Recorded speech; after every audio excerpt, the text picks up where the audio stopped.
Let's get streaming. Let's get the stream up and running.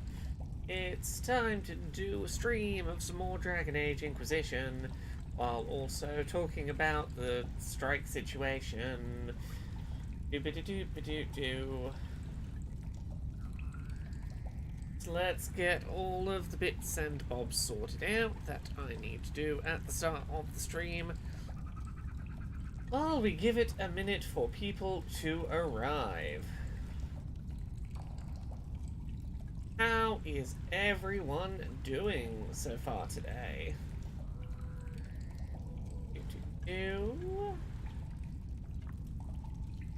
I think we're doing alright here. I think we're about ready to set up. Do I put the...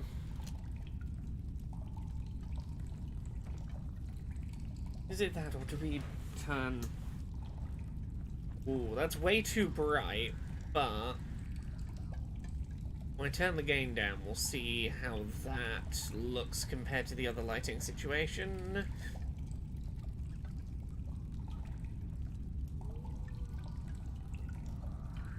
Ooh, that's better, and it's not glaring nearly so much on the glasses. Haha!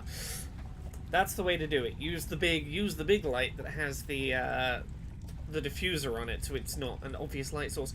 Maybe that's all I need to do. Maybe I need to try and add a diffuser to my ring light. Hey, Hentai Garfield. Hey, Saint Nobody. Found out I'm going to have an expensive vet visit to get one of the cats an echocardiogram. That's check the heart rate, isn't it? I hope the cat is okay. I'm sorry that is going to be expensive. The joys of, oh no, my furry little friend needs expensive attention. Incompetent Hero, hello, happy Wednesday, Laura. Can I post a link to a train-related PC thing you may be interested in? It just popped up in my feed. Always. Always the answer will be yes to train-related, particularly if it's train-related and also video game-related. Smash your to-do list while watching the world roll by in free train window productivity tool on. Okay, sorry, give me a second to see what this is. On Track isn't a game at all, but a productivity booster that consists of a blissful carriage view of Proteus-esque hillsides, lakes, and forests.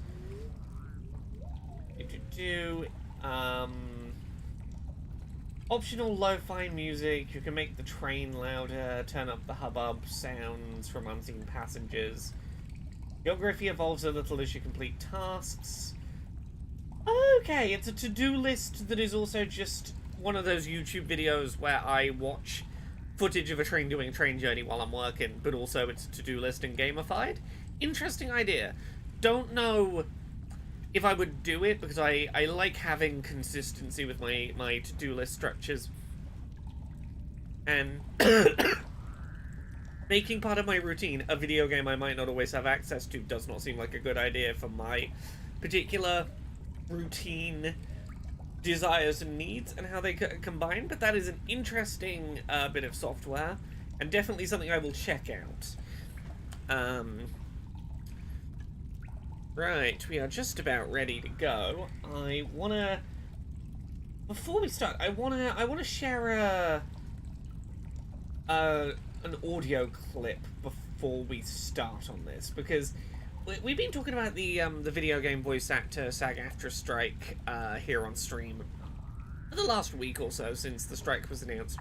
And one of the big points of confusion we've had is how to navigate the so-called side letter 6 games, which is any game that began development prior to August of 2023, where you saw like Take-Two and EA proudly saying, oh, GTA 6 isn't a struck work, Veilguard isn't a struck work. And that seeming to conflict with what the voice actors were sort of implying, with like Veilguard's voice actors going, now we're back from SDCC, we are not doing any work until the strike is over. Hey, Thimba. So I'm gonna play a clip from at Game Perf Matters, or Game Performance, who are a bunch of video game performers that are currently on strike. So I'm going to share this because I think it does a good job of explaining what the situation is with those games that were sort of grandfathered in and in development before August of last year. Hello, lovely game performers. Despite the fact that we are now on strike for all signatories to our Interactive Media Agreement, or IMA, you may have heard that it's okay to work on certain non-struck games. This is based on language in our contract known as Side Letter 6. Side Letter 6 permits, but does not require, performers to render services during a strike for certain games already in production. Let's be clear. This language made its way into our contract for one reason only: to undermine our union's most valuable tool, a strike. But you always have the choice to not undermine a strike, because it is going to take all of our members withholding all work on games to pressure our employers to give us what we need, which right now means essential AI protections. Here's how to not undermine the strike. Always check the game status on the SAG-AFTRA website with a production ID. If they've signed an interim or tiered budget agreement, it will say okay to work. That's your only green light. 2, if there's a picket line, do not cross it. You have the right under the IMA to not cross a picket line and to not be punished for that. A picket line can be as few as 2 people. And 3, almost all game performers are hired as day players, meaning you get engaged for a specific session, you sign your day contract for the day of work, and that's it. As a performer, you always have the right to accept or refuse new work for any reason, and you can and should tell any company that wants to book you that you will only work on an interim or tiered budget agreement, because those are the only contracts that have the AI protections you need. We all love to work. It's like being thirsty, and a session is like a tall glass of water. But right now there are 2 types of contracts and 2 glasses. One glass is full of water with AI electrolyte protections, and the other contains poison. Drinking it ensures this action fails and our profession is crippled. Last time we struck this contract, we didn't attempt to adapt our own Side Letter 6, and the strike lasted well over a year. We got some meaningful gains, but not the ones we set out to get. The stakes this time are existential. This action succeeding depends on your willingness to defend your own career for the long term. That means ignoring those that ask you to drink poison and demanding the protections you deserve.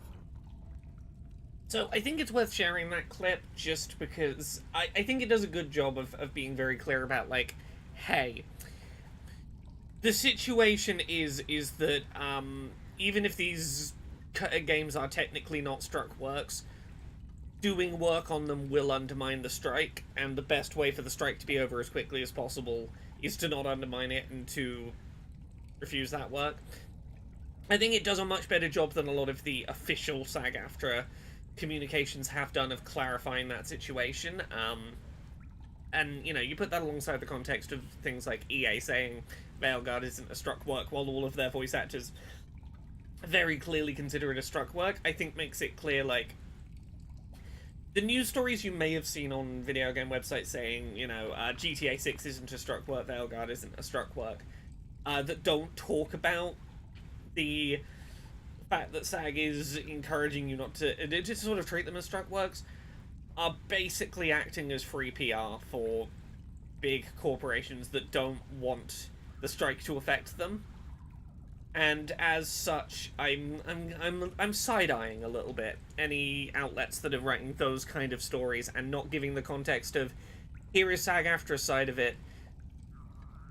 You know, for example, anyone that reported on the Veilguard isn't struck work story but didn't report on the fact that all of Veilguard's voice actors are treating it as a struck work, I'm like, you're doing PR for the corporation and not for the union fighting for improved rights. And yeah, I felt I wanted to start the stream with this today because it's, I think, the most clarity we've had really on what that situation is. It doesn't change me streaming this game right now.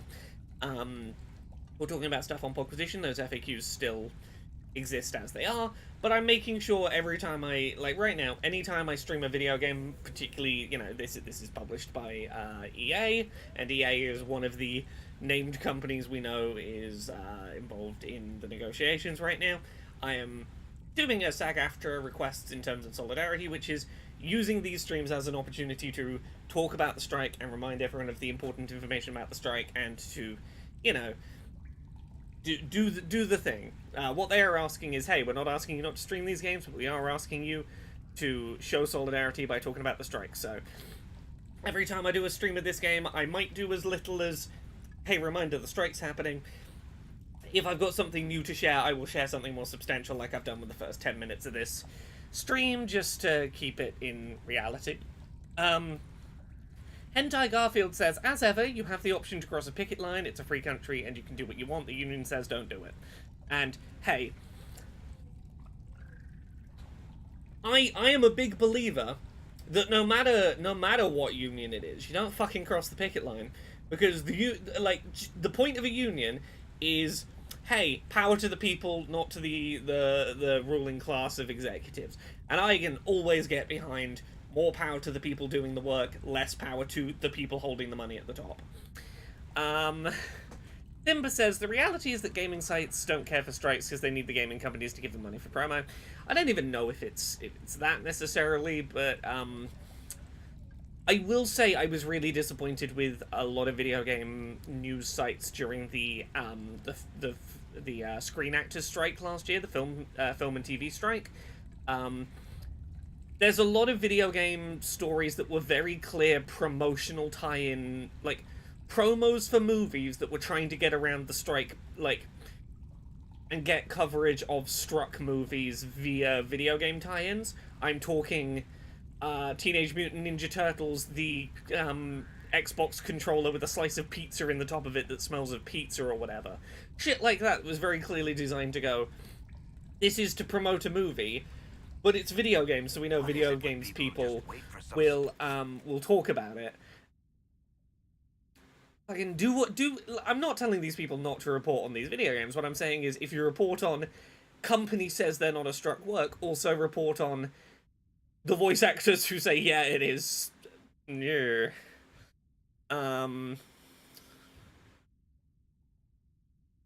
Even if you're not a scab, you're picking one. Good turn of phrase, Incompetent Hero.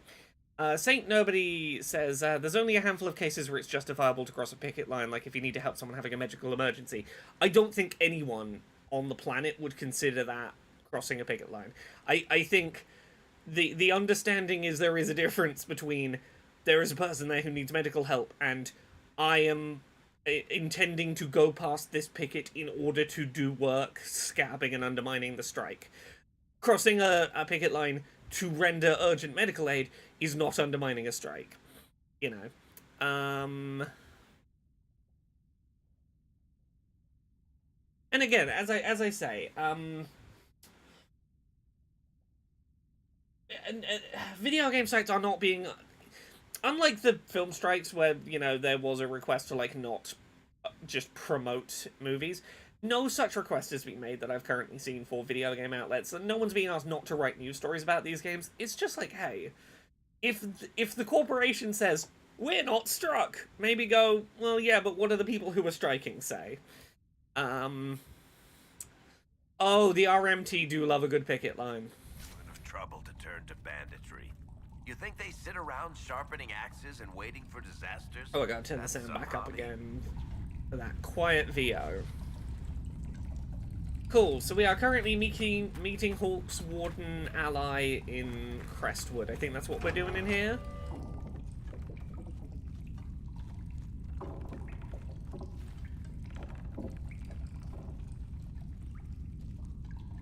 I think this was the last big plot thing I had to do in Crestwood.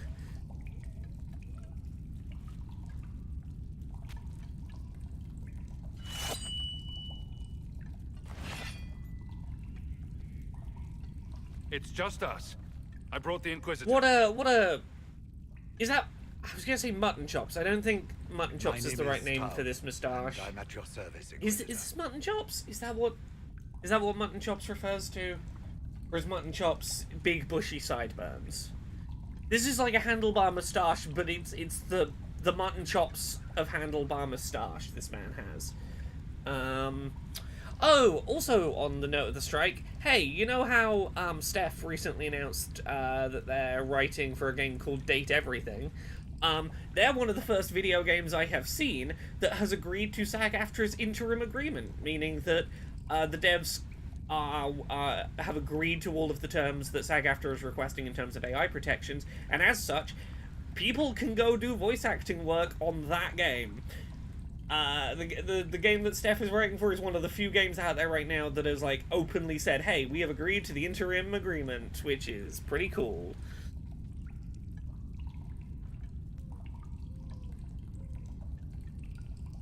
I'll take all the help I can get. I know the Wardens have troubles of their own. I wonder, though, might those troubles have anything to do with Corypheus? I fear it is so. When my friend Hawk slew Corypheus, Weishaupt was happy to put the matter to rest.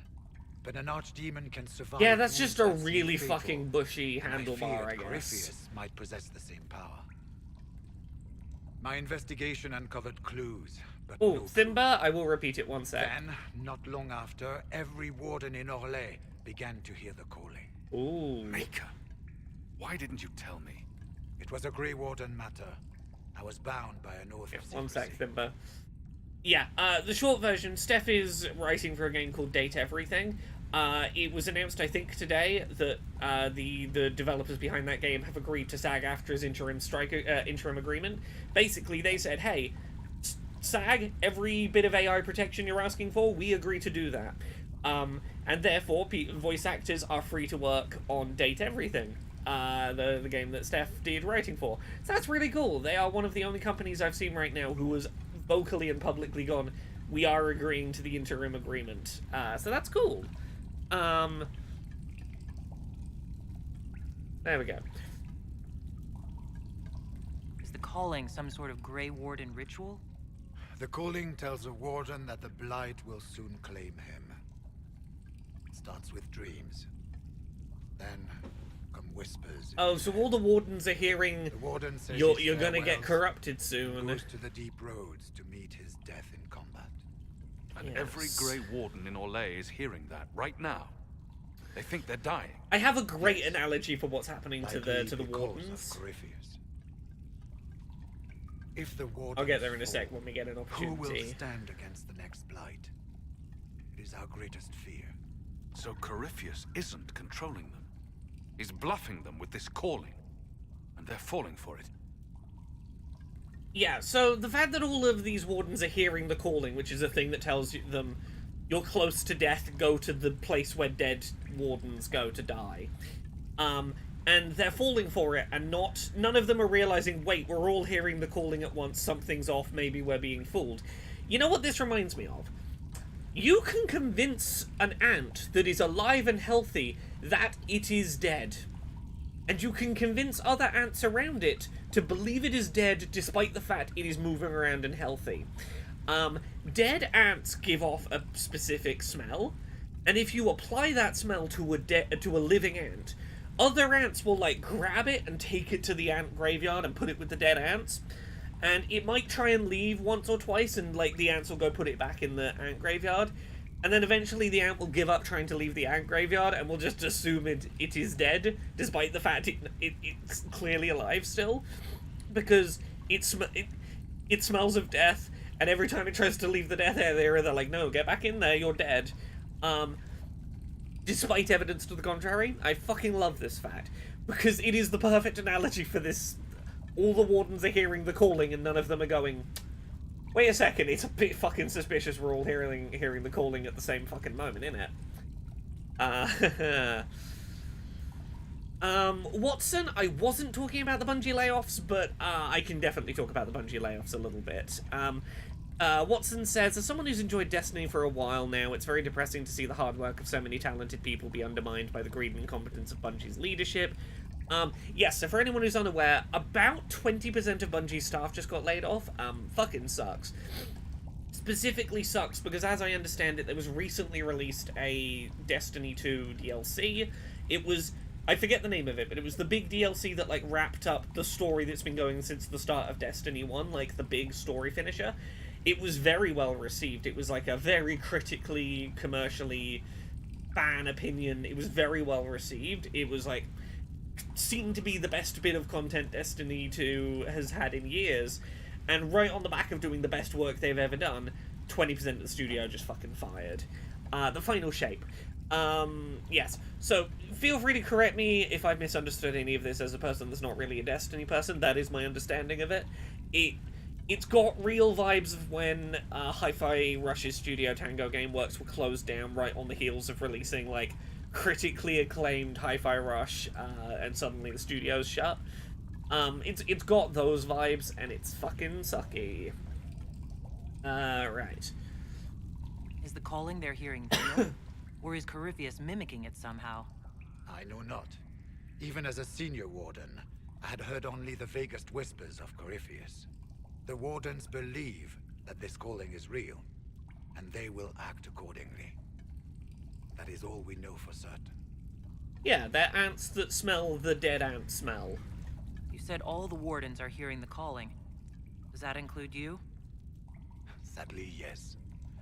It lurks like a wolf in the shadows around a campfire. The creature that makes this music has never known the love of the maker, but at times, I almost understand it. We must uncover what Corypheus has done and end it. This Yeah, can't Thimba, I've heard that NFTs are the reason that Sonic, Mario and Sonic at the Olympics stopped being a franchise, which is... How can Corypheus make all these wardens hear the calling? I cannot say. We know little about him, save that he's dangerous. He is a Magister, as well as a Darkspawn, and speaks with the voice of the Blight. That lets him affect the minds of Wardens, since we are tied to the Blight ourselves. It must be how he created this false calling. So the wardens think they're dying and have stopped thinking clearly. That won't go well.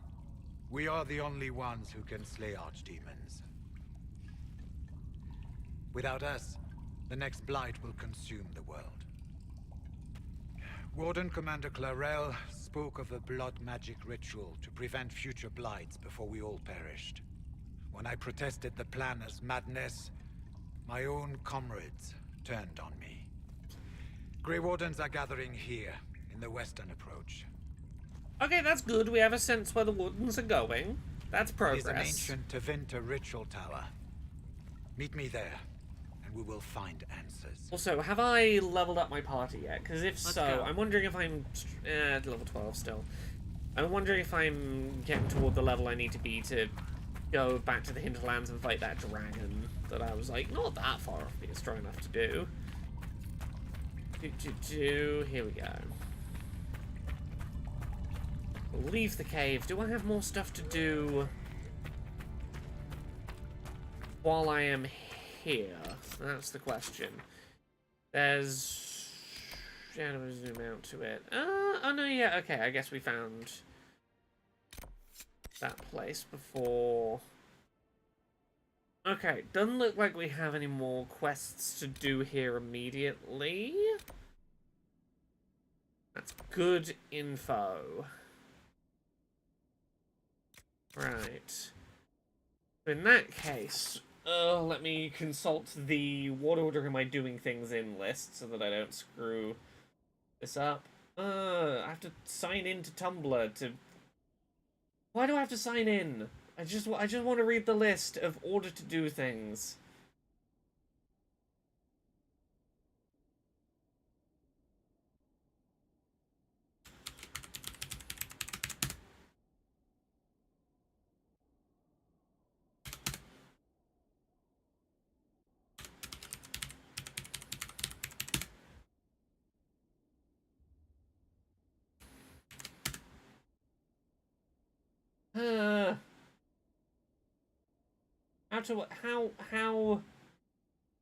How to log into stupid Tumblr? I don't even want to be logged into Tumblr. Okay, how? Fine, I'll log in from a different email. Just let me get to this stupid list. Wait, what? I was able to read this article before. Okay. Cool. Cool, I can open the thing again. No.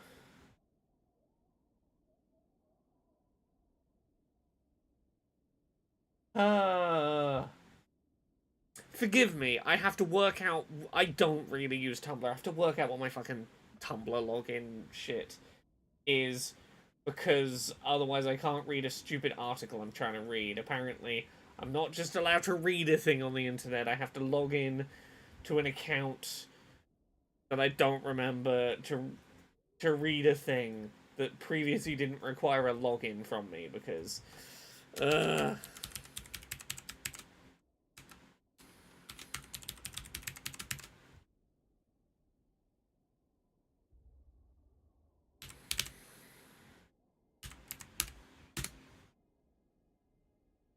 Tumblr still exists, it would seem. Did I... Nope, not allowed to use that password, apparently. I love the, I don't remember my password, set a new password. Oh, you've already used that password. I'm like, well... Well, clearly I know my fucking password if I've already typed that password in. Come on.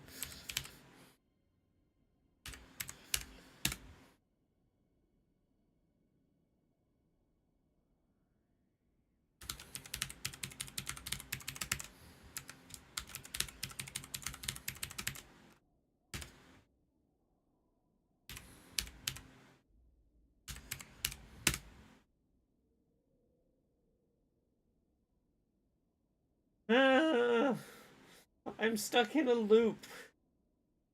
I just want to read the thing I was reading. Ah. Ah.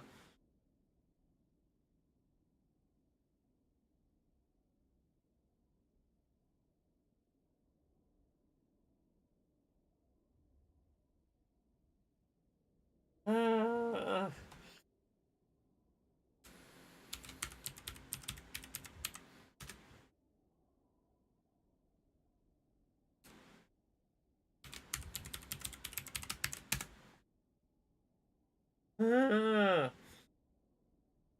I'll share the link in a second. Come on. Sorry, give me 1 second to finish trying to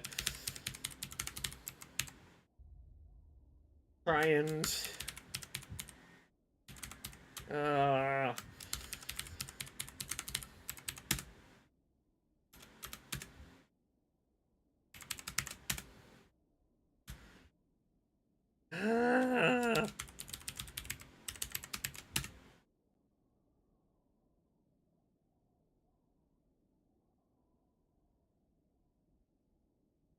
Come on. It can't be that hard. Let me into this bit.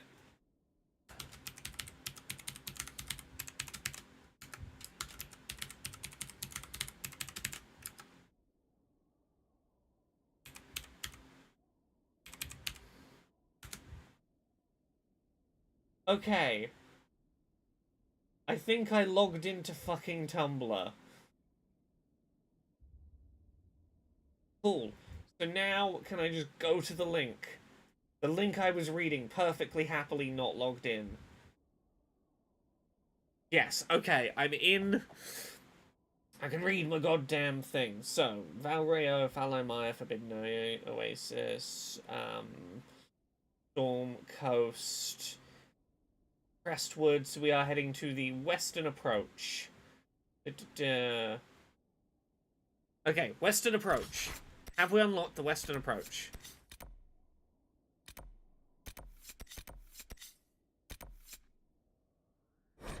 Cool. That wasn't so hard, was it, Tumblr?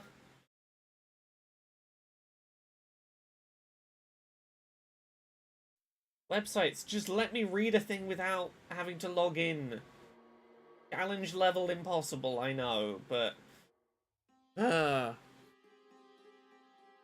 Visitor, welcome Oh, to the Thimber, I Western joined Approach. Tumblr already in the Cited warden past. activity I to the southwest, vaguely but engaged no one's with been it for a close enough to while. figure out what they're doing. Between the sandstorms and the vicious I wildlife, used it because I had we friends who haven't made used it far Tumblr out who here. wanted to send me links One of to my stuff. men got too close to a poison hot spring and gave me a slightly delirious report of a high dragon flying overhead. In short, this might just be the worst place in the entire world. Be careful out there. Yeah, I don't really use Tumblr. When did I last use Tumblr? Let's find out.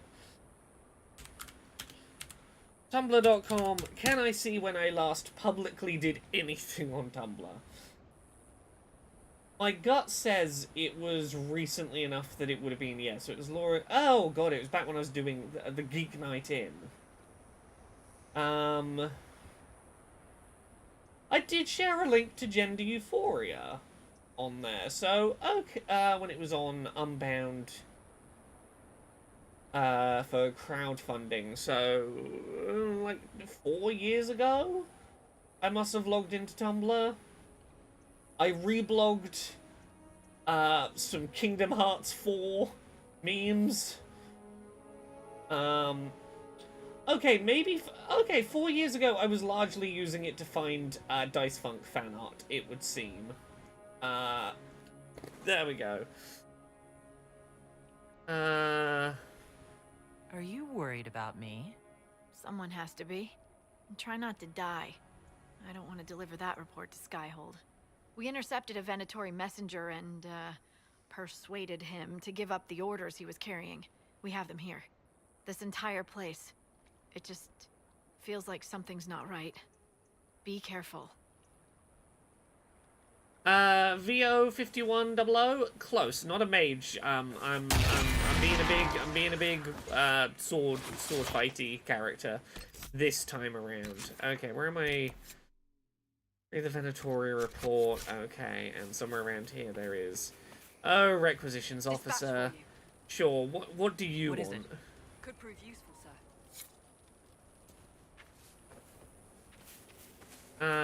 This is the Venatori report.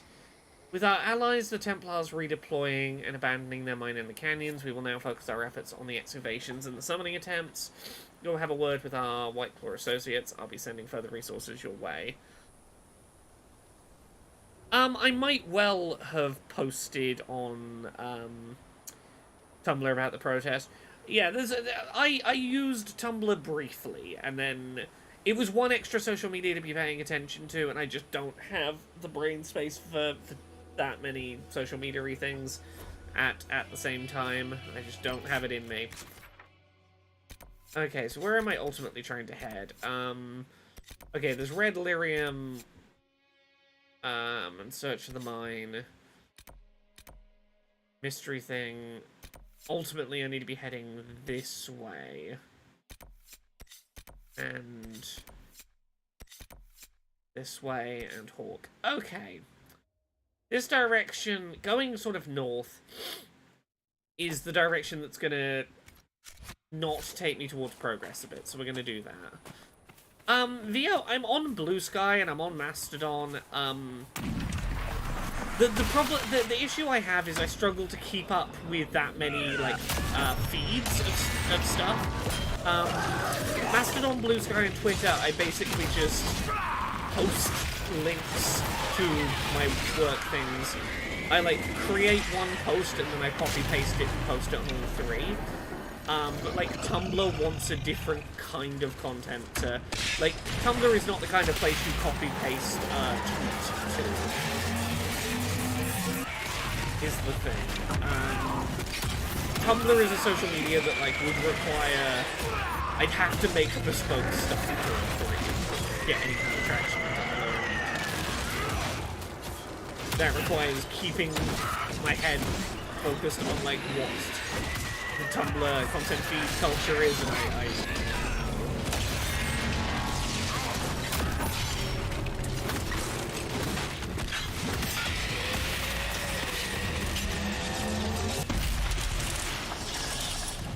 here's the thing. When it comes to being on multiple social media sites, if I can't just do the thing once and just put it in all the places, I'm not gonna put it on a new place. Like Threads, the Instagram, Twitter equivalent, I fell off of using really quickly because it doesn't have a desktop client. Like, I can't just have it open in a tab in my browser, or at least last time I checked. I can't just write a tweet, copy it, paste it into Mastodon, paste it into Blue Sky, also paste it into Threads. If I could do that, I would do it.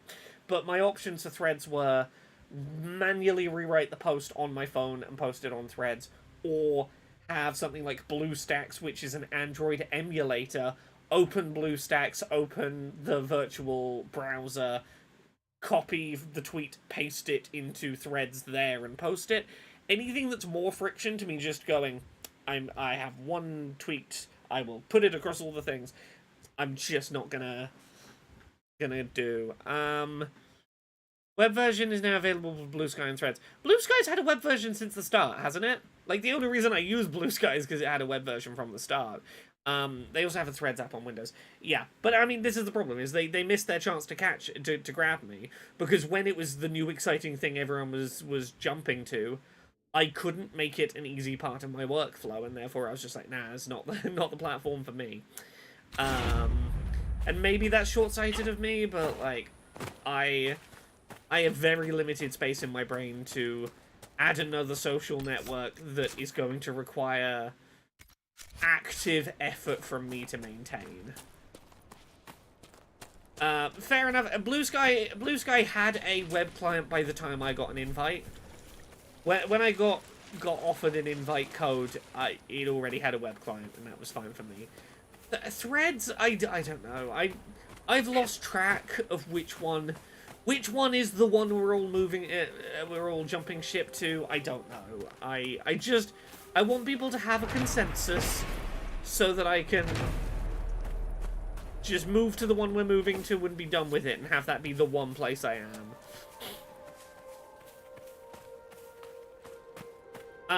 Yeah, I'm pretty sure it was you couldn't browse on web if you didn't have an invite. I think if you had an invite, you could use the web client was fine. Look, some people say Threads is the default place that Twisted Effectors are going to. Other people are like, no, not really. Threads had a lot of problems that, like, did not make it a good place to, like, work. Because I think Threads also didn't have alt text for images last time I looked. Like, you couldn't do image alt text. There was a whole bunch of problems with Threads. Plus, you know, yeah, Metro as well. But I don't know. I did my best to go to all the places that we were supposedly jumping ship to.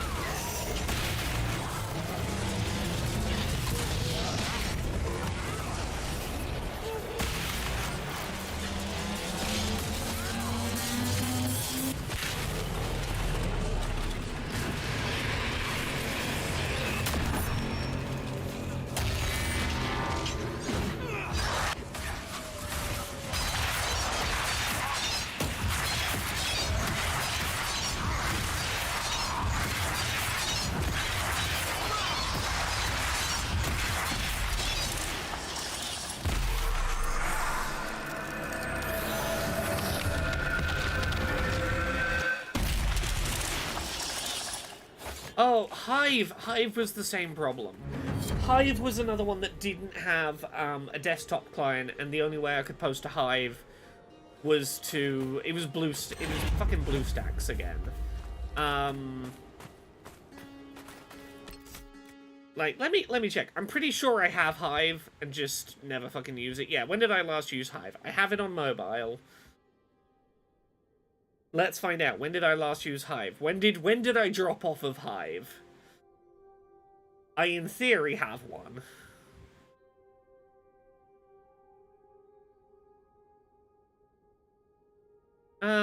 There we go. Oh. 21 months ago. God, nearly 2 years ago. I posted a link to Shiny Hunting's accessibility downgrade in Pokemon Scarlet and Violet.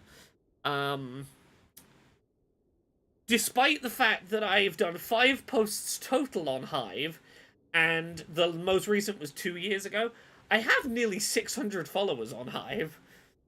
Their info security is basically non-existent. Yeah, there was something that made me go, no. Do I still... I still have the Threads app on here.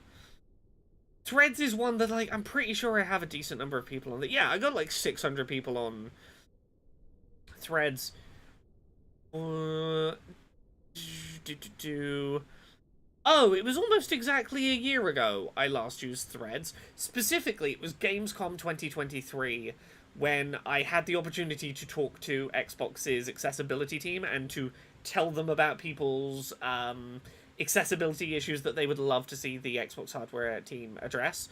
I put a post on Threads going, hey, is there a thing you would love to see from Xbox? Let me know. I will talk to Xbox about a bunch of these things. Again, look, if there is desire from people, I'll go back to using these platforms if there is, you know, if they're reasonably accessible, and have fucking web apps now, but That's the thing. I just need a fucking web app. You give me a web page that I can have open alongside my other tabs, and I will simply copy paste the thing into the other place. Yeah.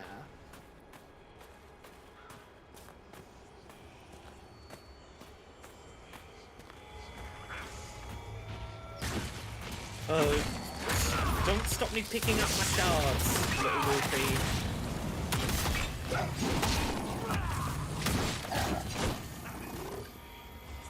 Okay. We done? No.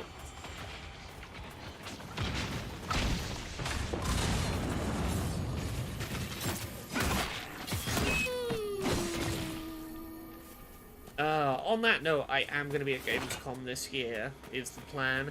I managed to find Gamescom accommodation that wasn't like $3 fucking grand.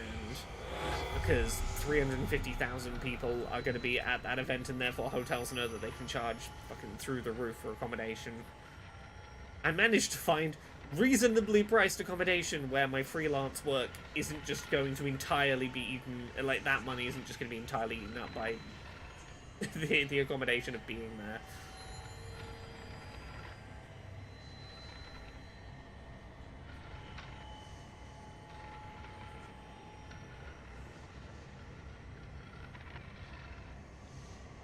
Come on, sparkles.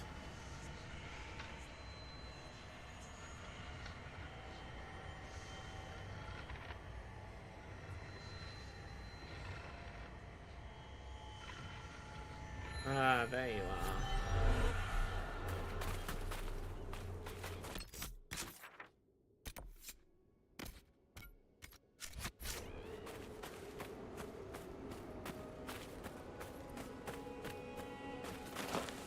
Saint Nobody says, I'd say it would be great to have you come to PAX East, but Boston hotels are even worse than NYC.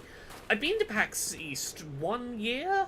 Would have been several years ago now.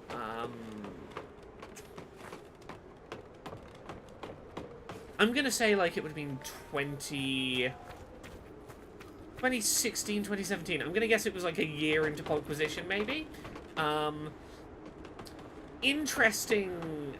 Sorry, I'm suddenly stopping to think about like that PAX, and I'm like, oh, I'm pretty sure that's the one where I hung out with the completionist for a while.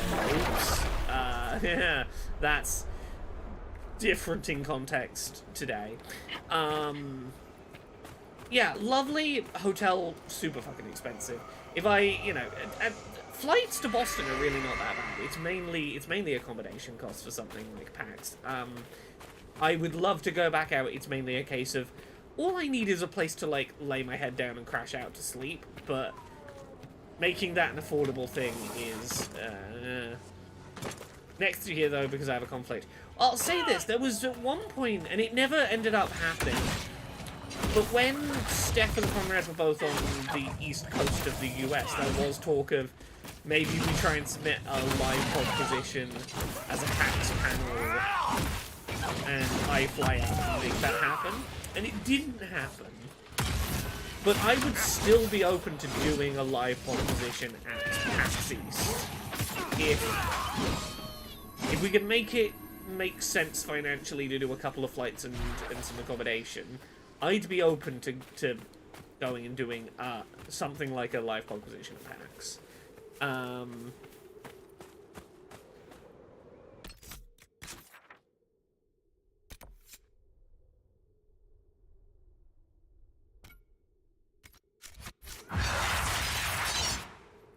Yeah, that PAX was an interesting PAX in terms of me meeting a lot of, like, well-known YouTube people, because, like... So, if I remember right, and I apologize if my timeline's a bit off, but I think the case was...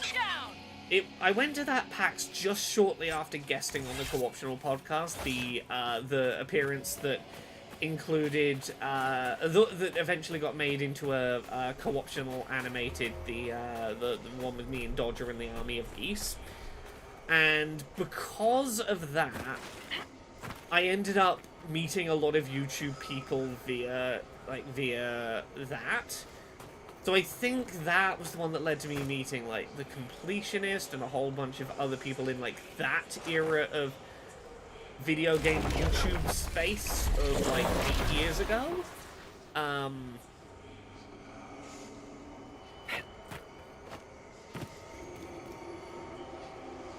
The army of geese will live on. The army of geese will live on. Who raises a goose? Who raises a goose? Gosh, how time has flown.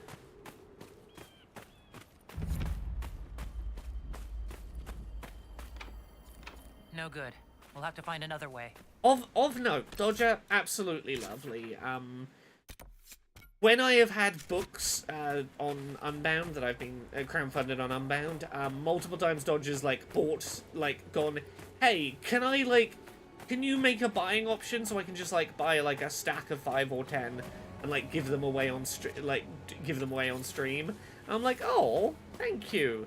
Has like promoted my book work like a lot when opportunities have arisen. It's just genuinely very lovely.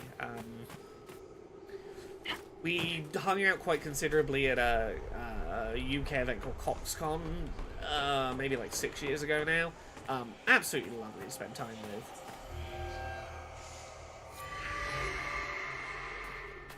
I appeared on a panel once at CoxCon with Dodger in which I told, and I know I told this story on Podquisition as well, I did tell the story of that one time I shat myself. On a panel at an in-person convention in front of about 1,000 people. That was a fun day. I have no idea if that panel is on the internet anywhere.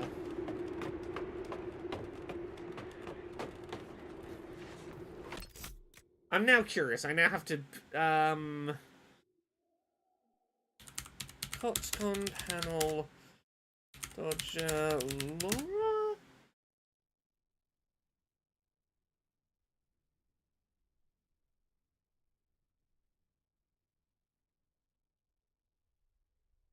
Let's find out. I don't remember what the name of the panel was, which would make it hard to find. 2017. 2017 seems reasonable. Could have been 2017. No, not that panel.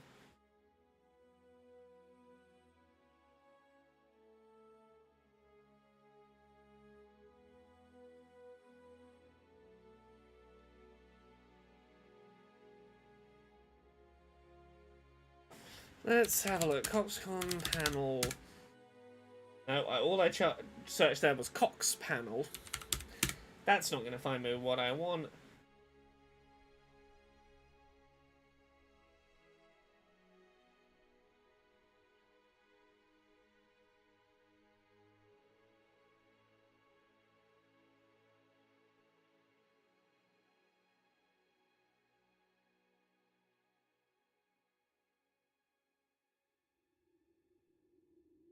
Do any of these thumbnails give me the feeling these might have been the one?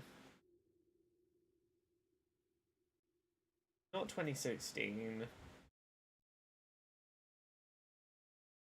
Sunday Afternoon Duga? Could it have been Sunday Afternoon Duga? No, not that one.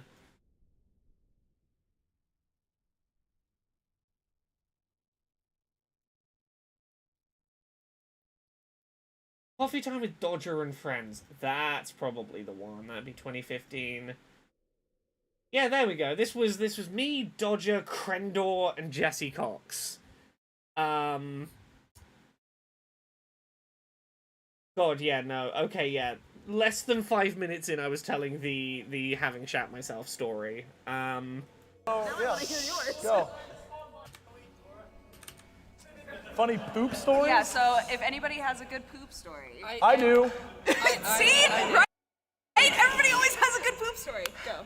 Twice in a week, Laura.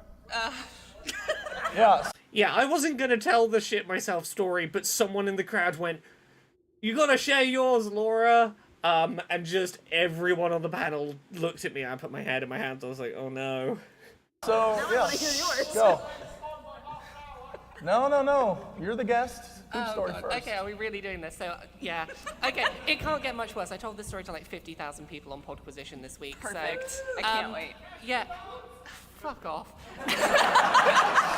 So, fuck it. Now I'm having to tell this story with people actually looking at me. This is going to be fun. So, I've been doing the whole video games work thing full-time since about October last year. And about 2 weeks before I started doing that, I was still working in a supermarket. And I learned to my detriment that you cannot eat an industrial-sized bag of cashew nuts without consequences. I had an hour's walk home from work at 11 o'clock at night. Nowhere was open. It was not a good time. I had a very fun time having to go home and explain what had happened. Oh, no. So there you go. There's the poop story. There you go.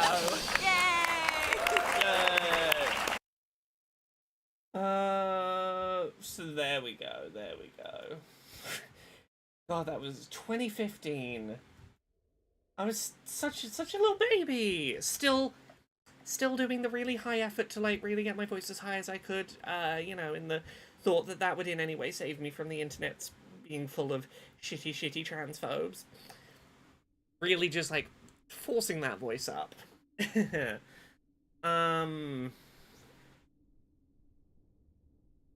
we go.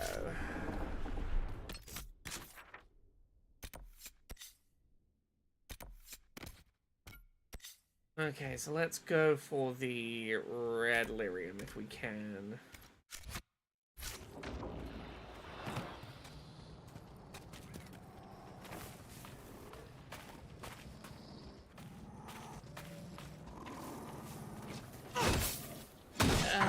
Saint Nobody... Maybe I am incorrect. I thought the deal with Moist Critical was that he was a bit transphobic. Is that not the case? I was vaguely aware of his content on the internet, but I thought specifically there'd been controversy that not being great about trans stuff. But this would seem to be suggest the opposite.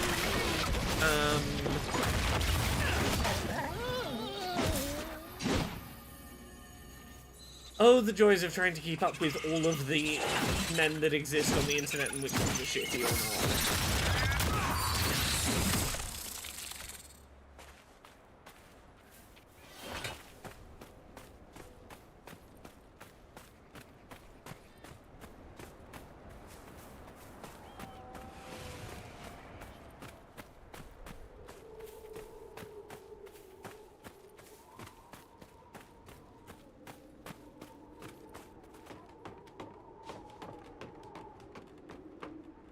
Have we been to romance this playthrough? I am working towards Iron Bull. But all the, you know, there are reasons not to, I know, but... I'm following my heart, and my heart says this time it's Iron Bull. And we don't question the heart, we follow it where it leads.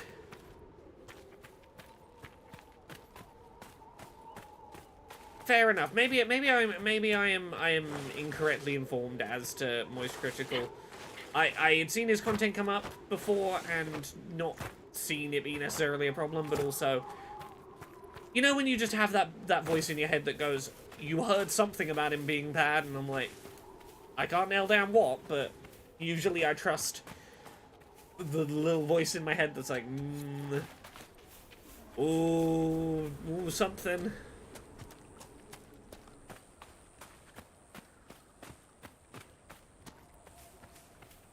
Oh, the curse of trying to do things on the internet. Having to keep on top of the millions of people on the internet that have platforms.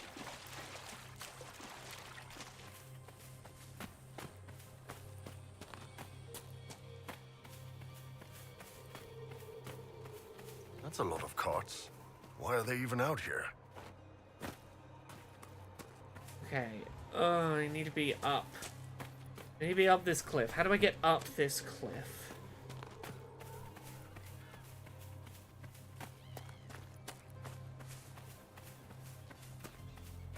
Aha.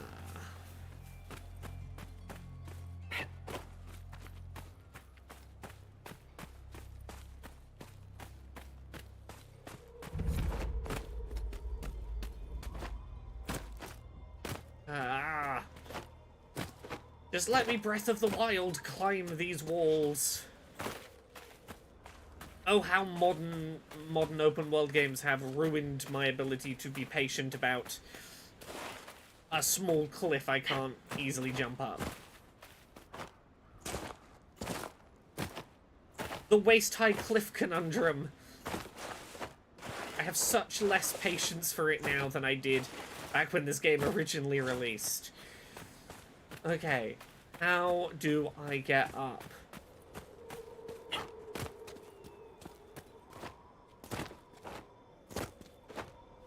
So close.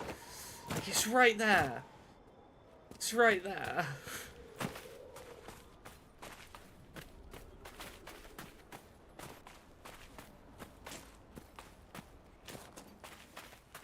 Okay, so I have to go further around to climb up. How far do I have to go? Just let me up.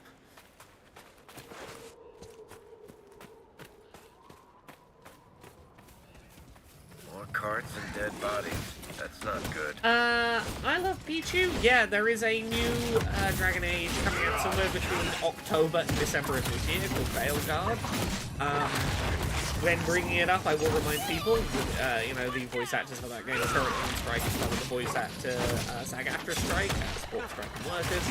But yes, there is the reason I'm doing a playthrough on stream at the moment is because there is a new one coming out some point before the end of this year. Hey Zilla, thank you very much for the bits. I propose we refer to these open world player desire versus hostile design moments as a traversarial relationship. It took me a second to pass that as a word, but yes, that is correct. Geralt. Looks like he lost a shipment of supplies. What happened here? Nobody should be out here but Grey Wardens. Something's very wrong. Yeah, Erika Ishii is in Veilguard as one of the main character voice options. That is a person who is currently striking as part of the voice actor strikes. The missing owners of those carts. Well worth noting. Traversarial. Yeah, we can workshop pronunciation and like how to spell it to make it like pass well visually. But yeah, how you doing, Zilla? You doing good today? Let's have a look. So there's a red lyrium here. Vo says, I'm a simple man. I see Erika Ishii in content. I'm immediately tempted to check it out. Great voice casting choice, in my opinion. Always good to see someone who is a fan of a franchise get cast to be in that franchise. Like, that's just always nice to see, is to be like, ah shit, someone who genuinely like has a lot of love for the thing getting to be involved in the thing. Yeah, absolutely love him in Dimension 20. All the Dropout stuff that Erika Ishii has been in has been golden. They're recently in an episode of Thousand Airs that was pretty good. Ah, come on, get up the cliff.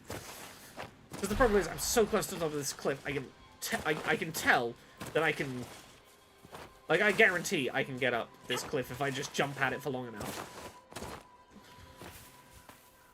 And that's the problem, is I can see how fucking close I am to succeeding, and therefore...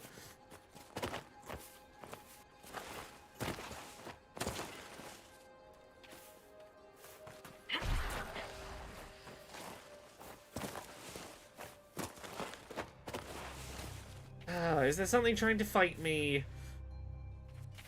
Is stopping me doing the jumping? No, just... See, I got the double jump there, and I'm like, I just need to...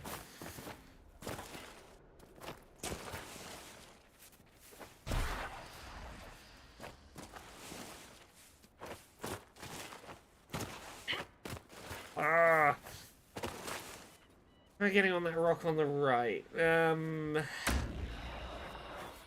Maybe. Maybe that's the way to do it. I go from, like, here and up.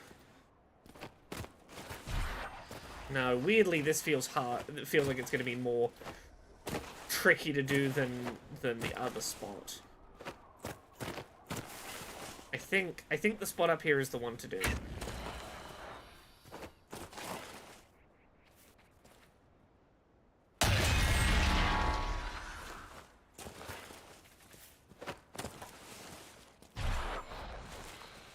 Hold on.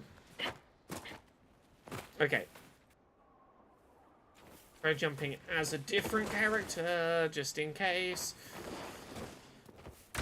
Sometimes I have had luck this way.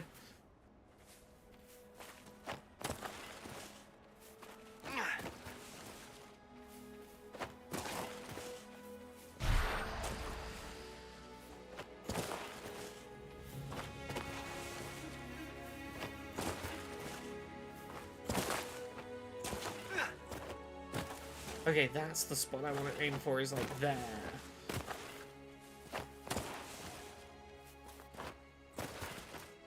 Is it not? Is it? Come on, Varric. Varric, be my savior.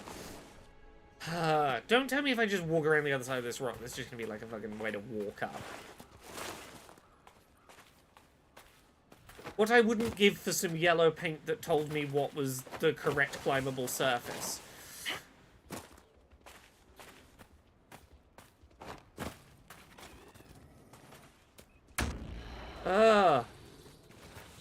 So right there. It's so right here. I'm definitely getting further away from where I'm trying to get to at this point, but I'm just being stubborn. I want to be on top of that ridge.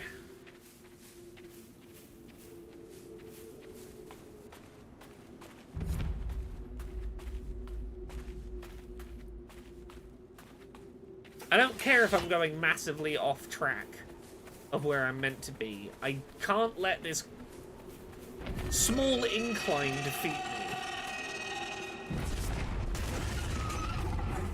We're fighting her, right? Tell me we're fighting her. Oh, heck. I'm sorry, I've just seen that it's, from Zilla, that it's Casey Explosion's birthday today. I will have to make sure to send a message before I head to bed.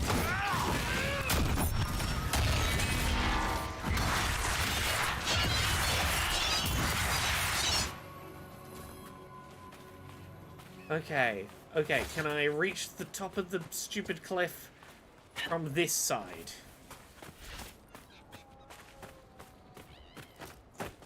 Or am I going to reach an unclimbable portion of it yet again? Is this cave where one of the stupid lyrium deposits is? Is this where I'm meant to be going? Probably not. I'm probably not meant to be here, but maybe I am. Saint nobody. I don't want to ruin too much about Pulquisition 500. But I will say this: despite a meeting last week in which everyone on the show was like, "Yes, we must make some time this week to plan episode 500," both Conrad and Steph forgot it was episode 500 until, I'm going to say, like 10 minutes into recording today when I brought up that it was episode 500. But fear not, I brought some episode 500 content. I remembered what was happening. I planned some stuff. So, you will get some special stuff for episode 500. But bear in mind, it will be things that I was able to solo already. So set your expectations there.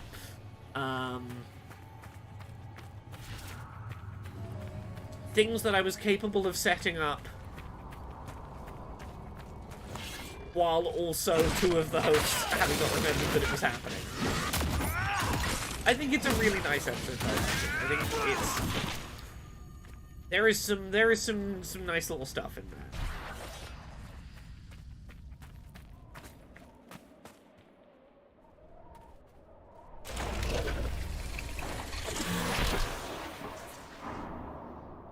Okay, where am I on the map right now?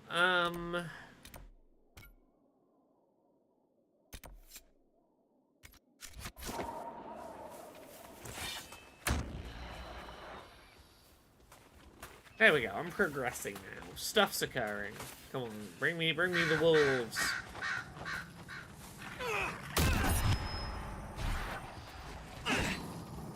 Stop running away, wolf.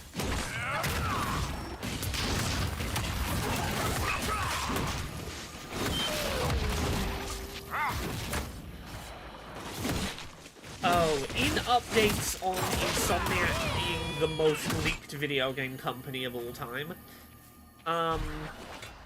not only is there now a leaked build of Insomniac's Wolverine game that is playable on PC and is like floating around the internet,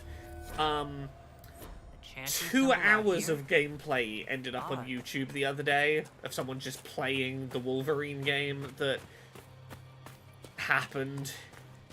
Insomniac were pretty quick to try and like scrub that shit off the internet as best they could, but oh, it definitely happened. There 100% there was multiple hours of Wolverine gameplay just chilling on the internet, including like open world segments, story content, tutorial content, opening game content. That Insomniac leak was no fucking joke in terms of the amount of shit that was acquired, it would seem.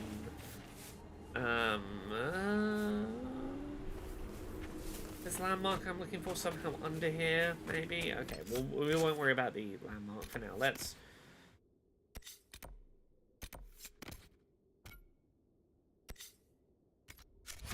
search for this mine.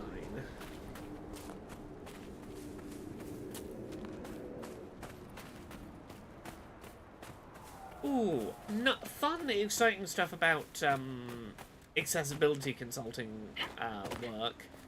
I don't know if I can mention the game, the specific game yet, but I did like an hour-long consulting call for a game earlier this week, and my understanding is that the agreement we have with the publisher is such that I will actually be able to share some of my consulting work on this game. Probably won't be like a full hour video, but there is a good chance that at some point soon I will be able to share a video on some clips of me like doing a consulting pass on a game, playing through, making my notes in my notes out loud in real time as working on it. Yeah, basically being able to, one sec,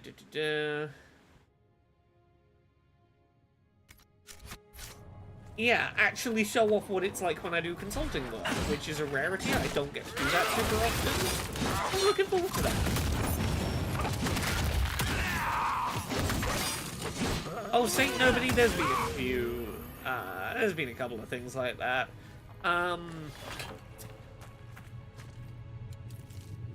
I'm thinking through stuff that we've had in video games before, where like stuff from presentation, like behind closed door media presentations leaked. It's not super frequent.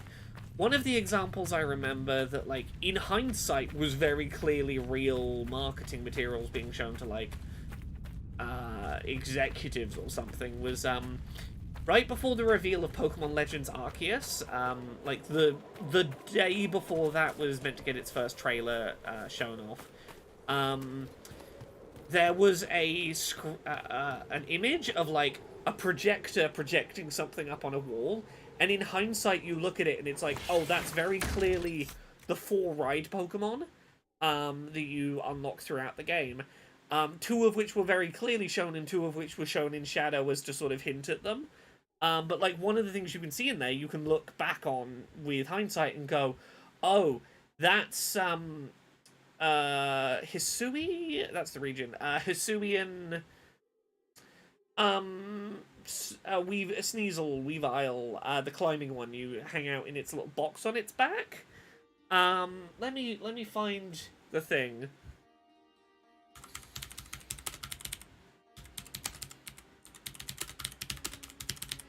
It's a fascinating image to look at in hindsight. Oh yeah, here we go. This is the one.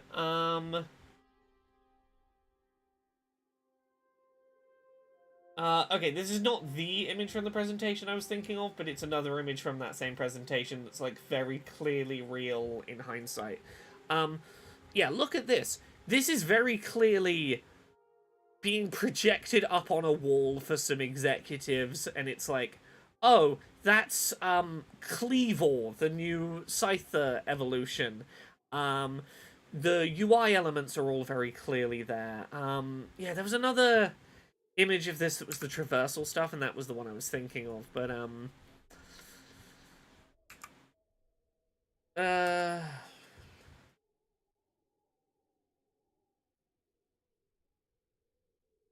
let me see if I can find that one other image I was thinking of. I'm not gonna stress too long looking for it. Oh, was it? Oh yeah, this was the one. This was the one.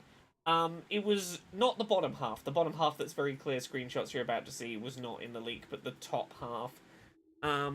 Yeah, the top half is very clearly Weird Ear, Bravery, and Sneasler. All sort of in shadow, but like that's fucking wild. Like that is one where like someone was clearly in a fucking boardroom presentation and just took a photo and put it on the internet and just I assume got away with it. I don't know. They might have been caught. I don't know. Yeah. And I'm surprised that didn't have more identifying information in it. Because, like, I've seen presentations like that for games before. Usually, they have my name bouncing around the screen at all times, always visible. You would not be able to hide that it was me that had taken a screenshot and put it on the internet.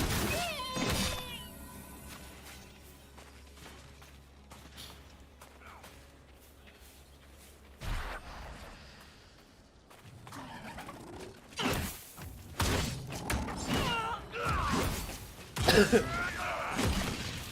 I'm gonna look at my map again and work out what quests I'm gonna go find. And I'm not finding this mine that I'm looking for. Let's see. Is there another red lyrium one around?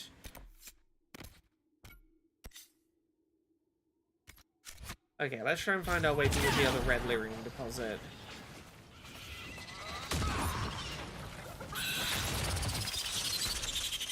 Prestigian? No, this is not quite Outlaws. Not quite. Not quite Outlaws. Mildly different. Here we go. Run, run, run.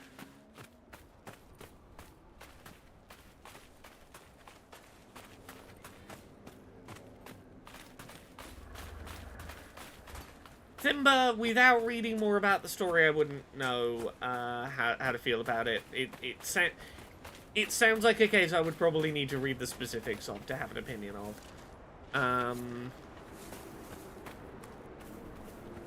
I mean, Saint Nobody, that's only if the person who uploaded that photo was an idiot about how they uploaded the photo. If they had any sense for, I'm doing a thing that I could get in a lot of trouble for, it's very easy to scrub identifying data from a photo.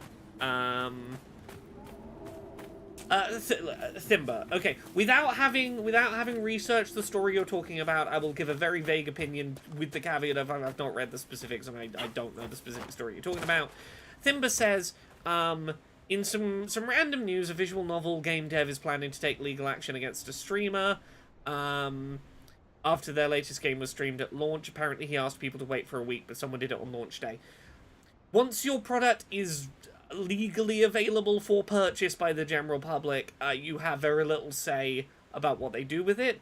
But also, in Japan, there's very little in the way of protections for, like, fair use as a concept doesn't really exist in Japan, and if a developer wants to say, you're not allowed to stream my game full stop, they have the right to do that, and anyone in Japan is largely just out of luck, so he's allowed to make those rules, and I would need to check specifics, but my understanding is that in Japan, like, largely the ruling would be, yep, the creator has said these are the terms of how the software can be used, and you didn't follow them. You can't just go, fair use, and, you know, assume it'll be fine. But again, I've not read the specifics of this case.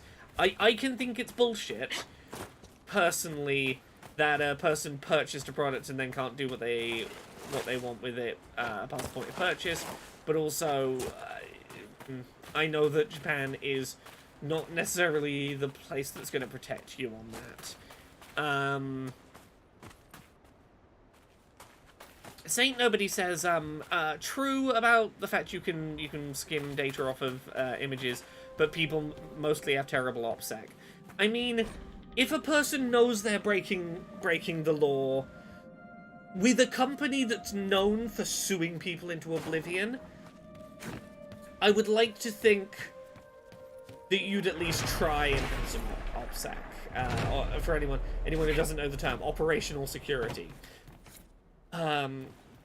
Because, yeah, fundamentally, as someone that's done a lot of, like, hanging around leaker circles and being in those spaces myself, most people who know that they're doing something that they could get in a shit ton of trouble for doing, at least do the basic steps to go, I should probably try and cover my ass.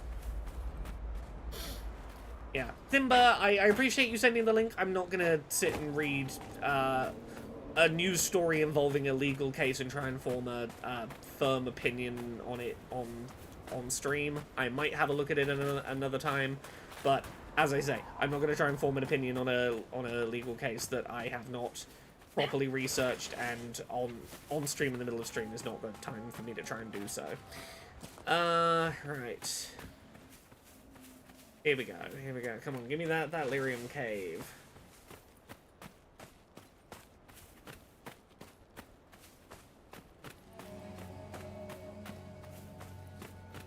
Ooh, new campsite. Okay, this'll help.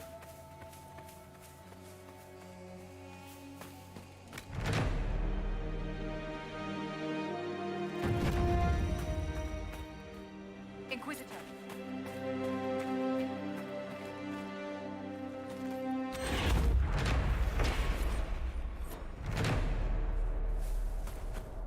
Okay, and then we back up this way.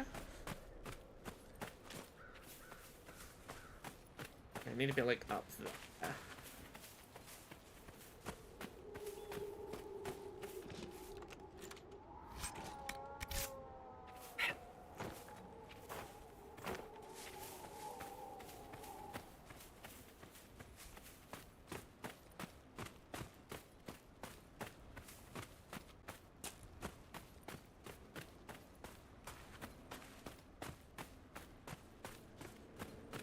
Yes, yeah, going back to that Pokemon Legends Arceus leak story, any company that, like, is reasonably sensible will alter presentations they give ever so slightly each time so that they can narrow down where a leak has come from. Someone was digging for things that should have... Based on information that will not be obvious that it's a watermark. You know, you could put someone's name all over a thing and the person will see exactly where the watermark is.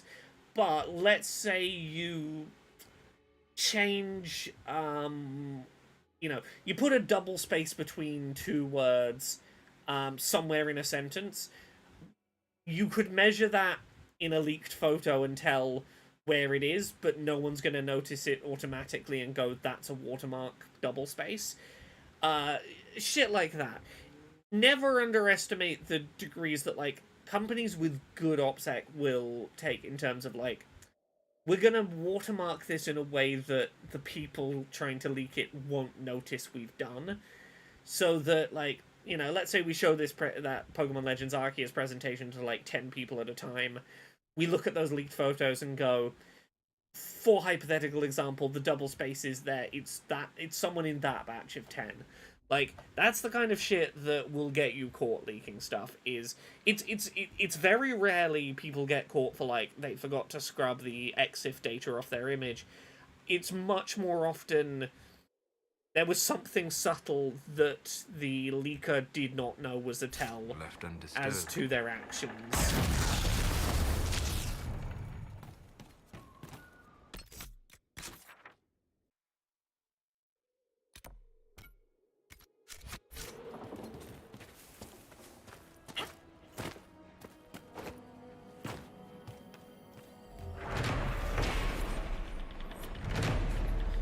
trying to think of good examples I can give for this kind of thing. Because I want to give some good generic examples of ones I know have happened in the past that I think are interesting examples of the kind of things that will get a person caught.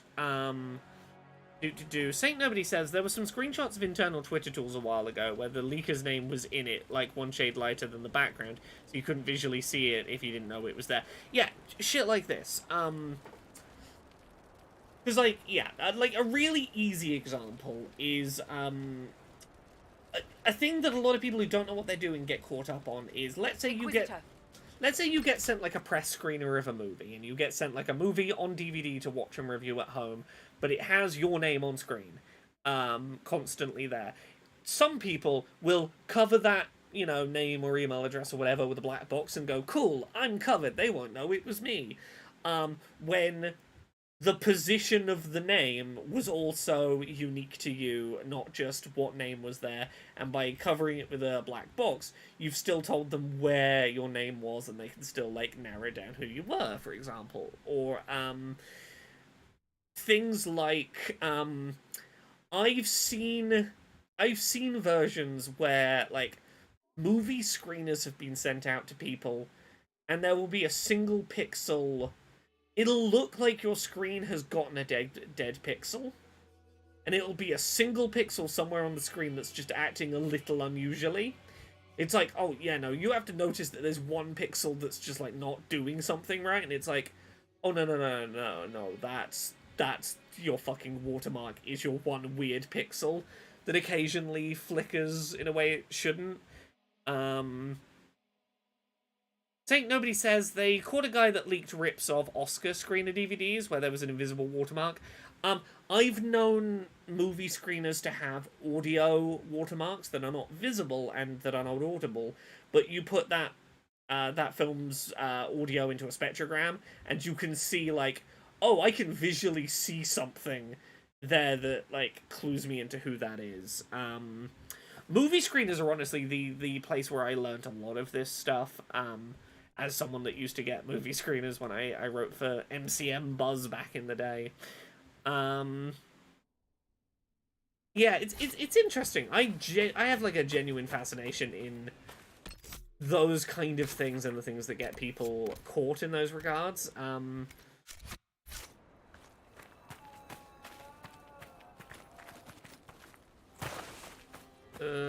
sec. The trail leads on.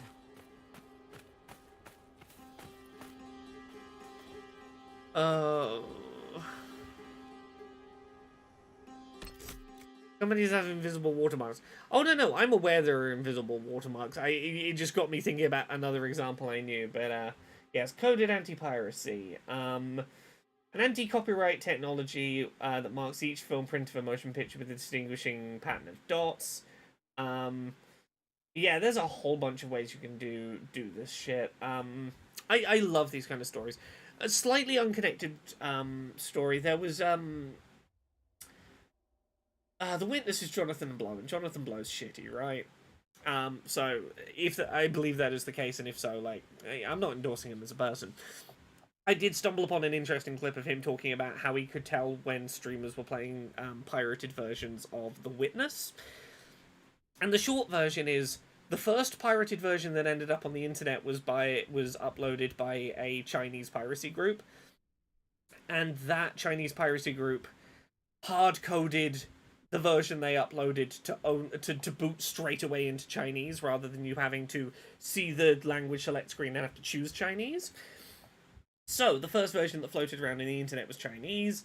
Then other people downloaded that version and wanted to make it playable in English, but they didn't know enough coding to undo what the first pirates had done and then re-hardcode it into English. So what they did is they just copy and deleted the text file for the Chinese text and pasted all the English language text in.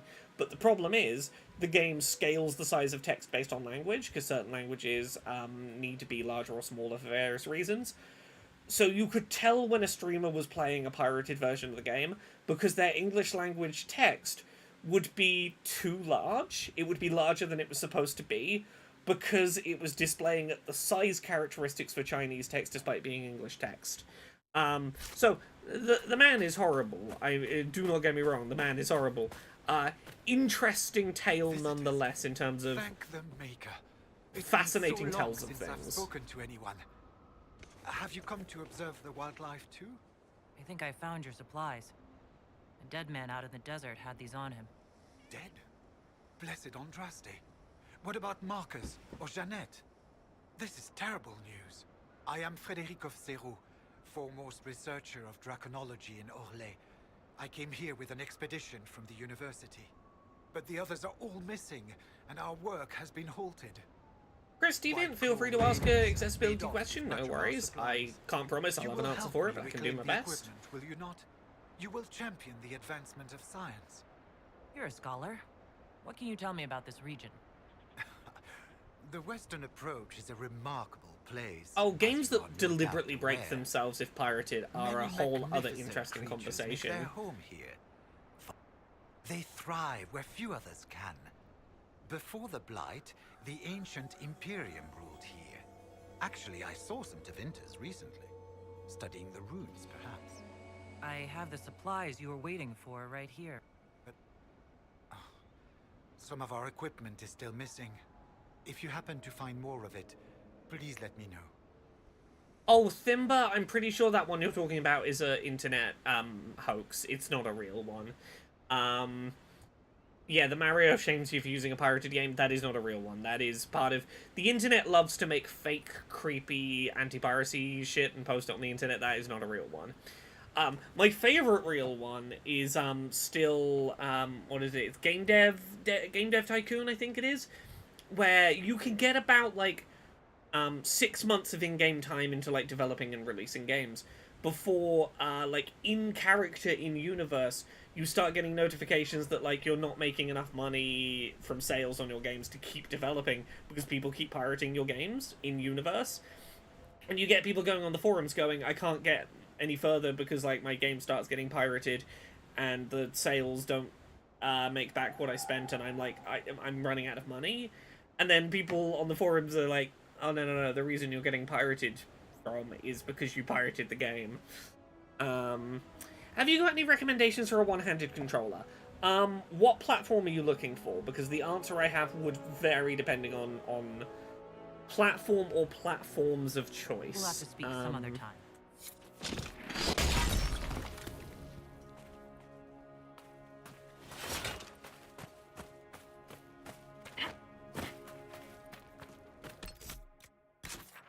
I'm looking for... Here we go.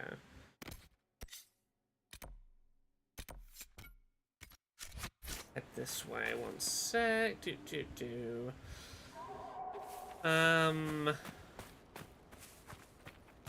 Yes, Saint Nobody, the Super Nintendo was notorious for, false notifications saying that you were trying to copy the cartridge because, you know, loose connections or whatever. Yes, I heard that the re-release of Braid sold like dog shit, and honestly, fucking glad to hear. He deserves his games to sell like dog shit. Bring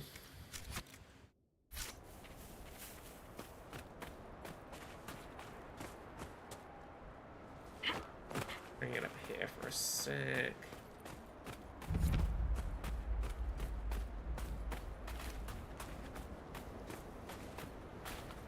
Get around there and then double back, I think.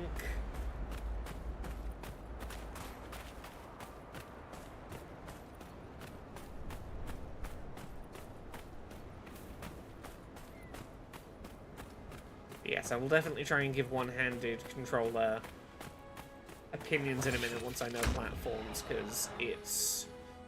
Some systems have better options than others.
PC mainly, but any really. Ideally with functionality of an Xbox controller, but for simpler gaming, less inputs are fine, like card games. Okay, so the one that I'm really excited about at the moment that's coming out in December, it's not yet available, but I have talked a lot with my Control Alt Access co-host Arevia about it, who has had a chance to go hands-on with it, is the BioWave Proteus controllers looking really promising. It works on PC and Xbox, and I'm going to find an image of the thing for you, because you'll see very quickly why it's looking like it's going to be my go-to recommendation for people who are looking for a one-handed PC or Xbox controller. So, one sec. Price is maybe going to be a little prohibitive. It's the main sticking point. It's like $250, I think, which is it is pricey, admittedly. But it's looking really promising. Let me find a good image. Yeah, it's the one that looks like fidget cubes. I want to find a good. Okay, yeah. Here is a good image to show. I will talk about some other options that are in some other price ranges. This one is looking really promising. Price being its main factor. It is a series of cubes and connectors that you can put the buttons on any side you like. You can connect the cubes in any orientation you like. For example, on the left here we have all of them set up in sort of like a joystick configuration, analog stick at the top, buttons around the side. On the right we see an example where the analog stick is like on the side and all your buttons are on the top. It is an incredibly customizable one-handed solution, and the sheer ability to really, really customize where everything is seems like it's going to be a real game changer. That being said, there are definitely more affordable options than this, and options that are available right now that I think are worth looking at. What's the app one? The app-based... Overjoyed.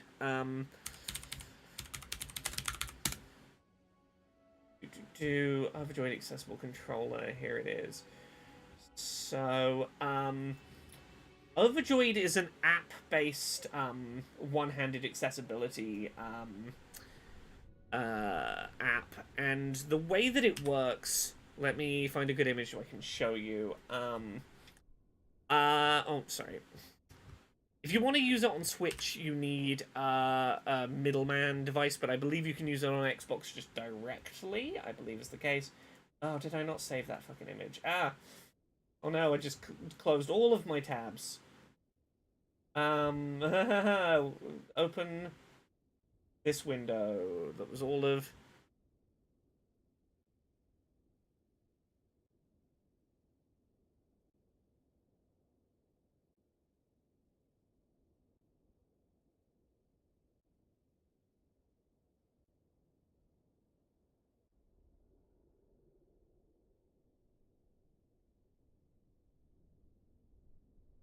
Oh god, I've just lost all my tabs. Fuck.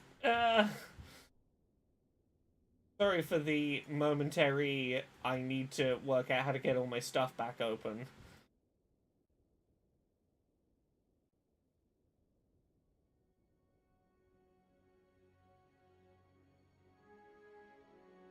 Oh, yes.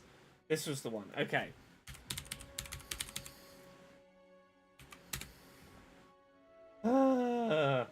I hate trying to micromanage tabs while on stream. Cool.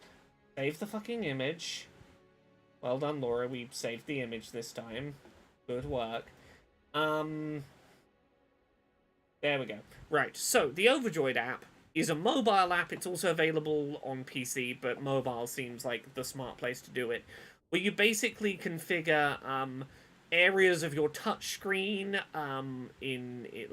you basically set up a circle in the middle that you pull in directions, and depending on what direction you pull it in, it activates multiple inputs.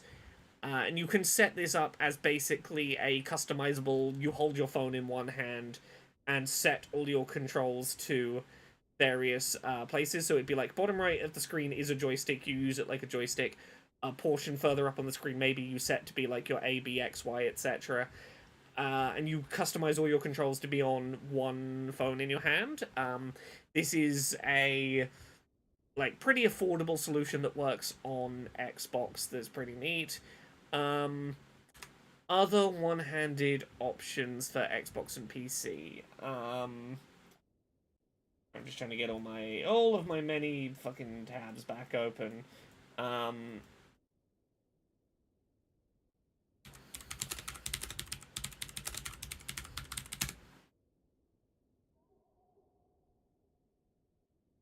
Outside of that, I can suggest, one-handed controller grips, as ways of using your existing Xbox controller.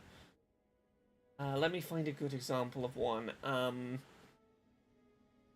be able to use your existing Xbox controller held in one hand, rather than needing a new controller itself, necessarily.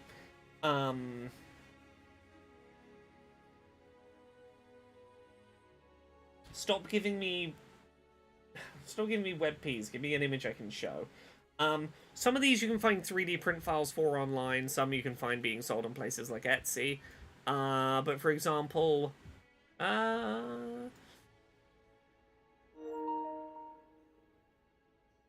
we go. Here's an example of one where the ability to do various things has been repositioned. You could say move your left analog stick by moving your finger on the back of the controller. There are ones that'll reposition buttons into various different places. Also of note, in the leaked stuff from Xbox during the FTC trial stuff, it does seem like they are working on their own official one-handed controller solution. I don't know if or when that is still happening, but at some point they were officially looking into a one-handed controller solution for Xbox. But yeah, long story short, the Proteus controller is, I think, the one right now that I'm looking at most. The price point is a little prohibitive, but it seems wonderful in terms of being very customizable to lots of different one-handed setup options. But outside of that, Overjoyed is a nice, easy, cheap, mobile-based starting point that might be worth trying, and 3D printed grips might be an affordable place to look if if you can find somewhere to cheaply 3D print a 3D print file for you. That could be a solution. Hope that helps. If those suggestions weren't helpful, if you could let me know why, what wasn't helpful about them, that might help me to narrow down if there's a better suggestion to make for you. But those are my, not knowing exactly what you're after, those are my generic suggestions of what might help. I hope that was alright. Where was I heading? I was heading toward Follow the Trail-ish. Oh, there's a Fade Rift I haven't dealt with. So this is... Okay, that's plot over there.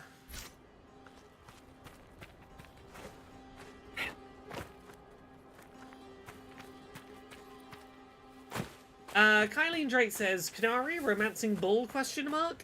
Yeah, I'm currently that's where I'm leaning. That's where we're going at the moment. But yes, the Proteus controller is one of the things I'm most excited to finally go hands-on with at Gamescom.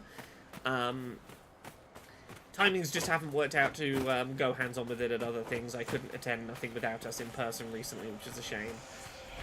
But I'm looking forward to having an opportunity to go hands-on with the Proteus controller and record a video and talk about it a bit more. Ember says, Laura, random question. Have you ever played Choo Choo Charles? It's not for me. I watched some gameplay of it and I was like, this is mechanically not a genre I enjoy. I'm not a big fan of the run to turn on the generators and then get back before the spooky thing gets you. I'm like, I know it's about trains, but it's a game where the train is my adversary, and that's the opposite of the relationship I want with a train. Chris Deviant says, you got a link to the first one? Sometimes prices can go jump. If you can get people back into gaming, I'm on board. Yeah, if you give me a second, I can drop your link to the Proteus controller.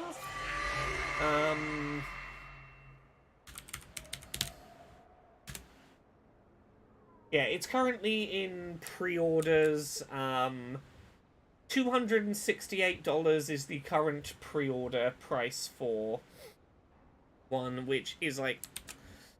It's a little pricey, but it does seem like, in terms of functionality, to be the thing I would recommend to people at the moment for one-handed Xbox setups. Alright, where was I? Let's go... Let's go this way.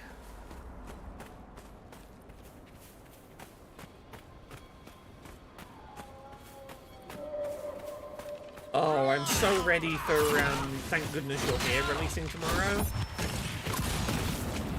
I'm very excited for silly, light-hearted British silliness.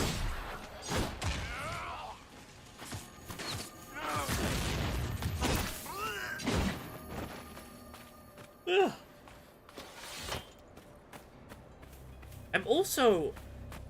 As someone that's, like, watches a lot of films, because I have the ability to do unlimited cinema trips, thank you to my lovely wife for gifting me a cinema pass, I'm excited, cautiously optimistic, for an upcoming M. Night Shyamalan film, which, not a person who I typically associate with, like, reliable quality of films, but, he's got an interesting looking film coming out next month, called Trap, I think it's called. About like, oh hey, a dad's taking his daughter to basically like a Taylor Swift concert or whatever. There's a lot of police around outside. What's up? Oh, some notorious, the police got a tip off that notorious serial killer was going to be at the concert today, so they've like surrounded every single exit, and it's like, the dad is the serial killer, and he's now got to work out how to escape concert venue surrounded at all sides by hundreds of cops. And I'm like, I'm vaguely intrigued by this. It's an intriguing idea. I'm like, hooray for a Shyamalan film that like doesn't seem to be relying on a big twist to being its selling point. It's like, no, I'm going to tell you the thing up front. Let's take a look. Because the thing is interesting enough to justify being the reason for a film. Like, hurrah, Shyamalan, don't rely on needing a twist to justify making it. Maybe that's the twist, but it's like, it's one of those rare times that Shyamalan will actually just tell you what his fucking film is about. I'm like, honestly, that tends to be some of his films that I have a better time with. Had a premise that by itself was interesting. Well done, Shyamalan.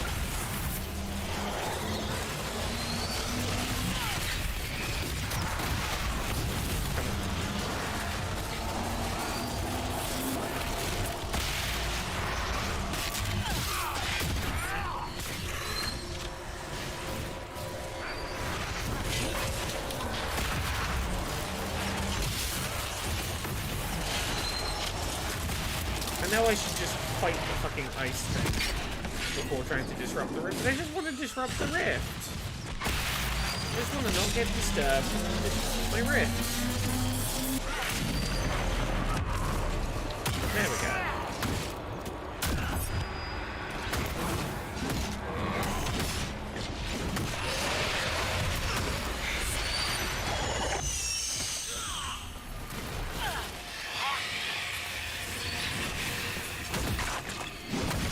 Oh, I watched the new Twisters film the other day. The sequel to Twisters. Fascinating film. In that it is... How do I put this? 50% action film about dealing with PTSD. And 50% Hallmark Christmas movie. It's like 25% at the start, tense, dramatic action film about tornadoes and storm chasing and also PTSD and dealing with your trauma and science trying to fight tornadoes, and then in the middle, it's just a Hallmark Christmas movie for like 50% of its runtime in the middle, and then it becomes PTSD, action, fight the tornadoes, ending. I don't know that I've ever seen a film that so clearly felt like it was structured deliberately so that if, like, the most heterosexual couple you can imagine went to go see it, it would start and end in a way that, like, manly man McManus would approve of and would feel like he got to see a cool action film, and that Wifeson would get to be like, I got to see my lovely Hallmark Christmas movie, and that both of them would feel like they had won the choice of what the Night Out movie was going to be.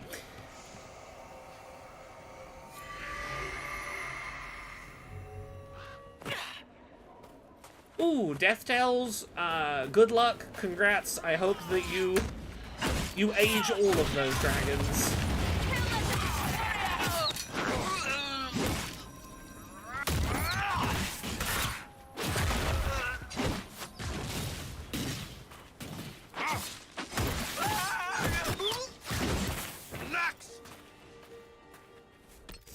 Okay, where are we going? I did not find the rest of the Procard path, did I? Let's head back in.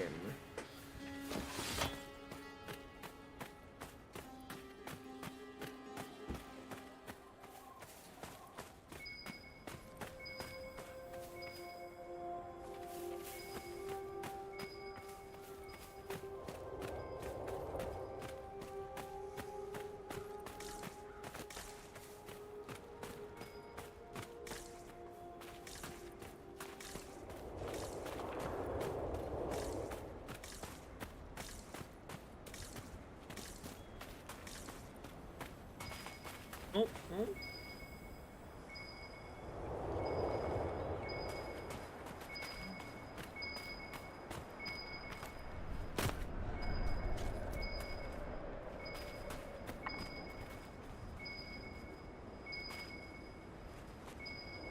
Okay, it's gonna be up the top of this tower.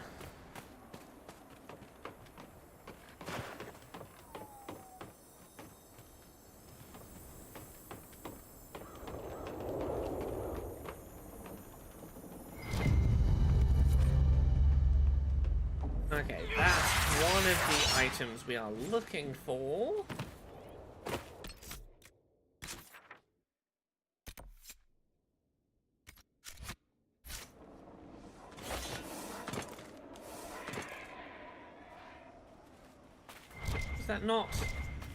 Is that not the artifact we were looking for? No, okay. Is the thing we're looking for at the top of this tower?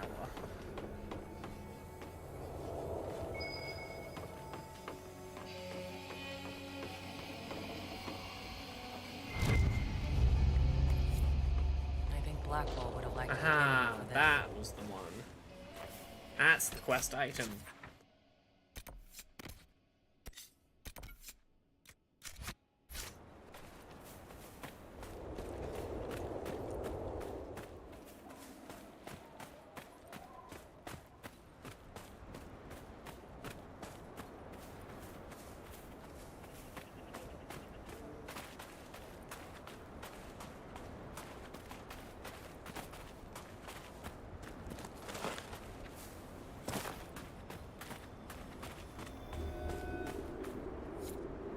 The end must be nearby. Okay, that seems like the end.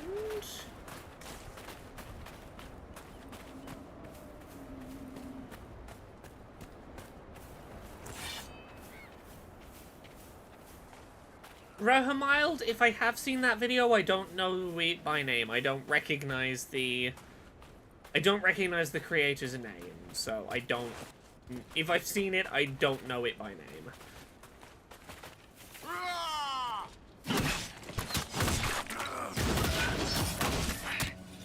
Apologies for my uncertainty.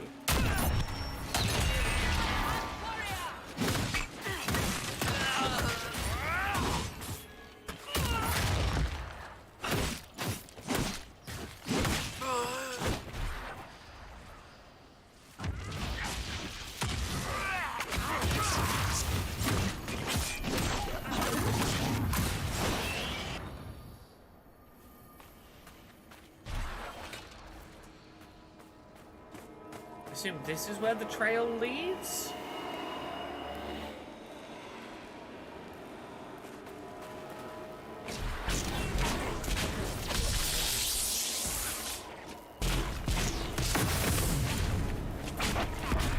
Oh, lovely. Hello, Raiders. Welcome. Hi, everyone. My name is Laura. If you don't know me already, I'm a variety streamer here on Twitch. I do accessibility and video games focused content over on YouTube. I subtitle the Inquisition, and I'm one of the hosts on Podquisition. How is everyone doing? I hope you had a good time over in Steph's stream. With Kunitsu Gami Path of the Something or Other, is what I can tell from the followed channels section that doesn't tell me the full title of what was being played.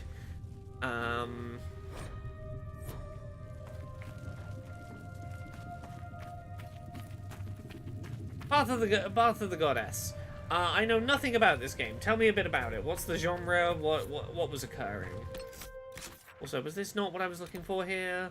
I guess this is what I was looking for here.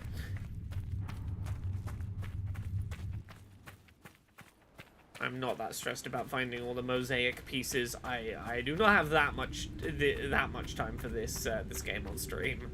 Trying to find every mosaic piece.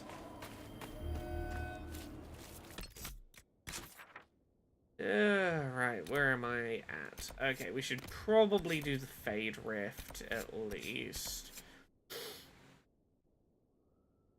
Okay. Fast travel, off we go.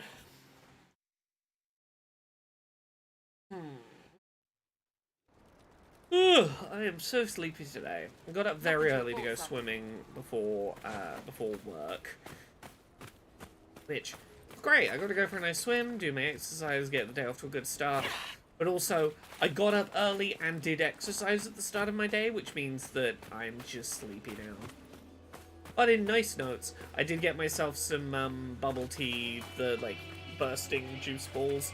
I just ordered some to have in my fridge so I can just make bubble tea at home when I feel like it. So that's my little treat to myself to survive the very warm summer that is happening. Thimba says, Kunitsu Gami Path of the Goddess is an action strategy game developed published by Capcom. Ah, new release or older one? I don't know the game at all.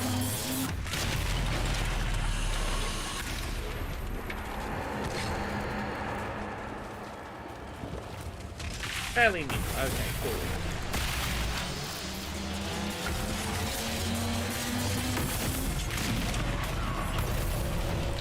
Okay, stone fruit. Or fruct.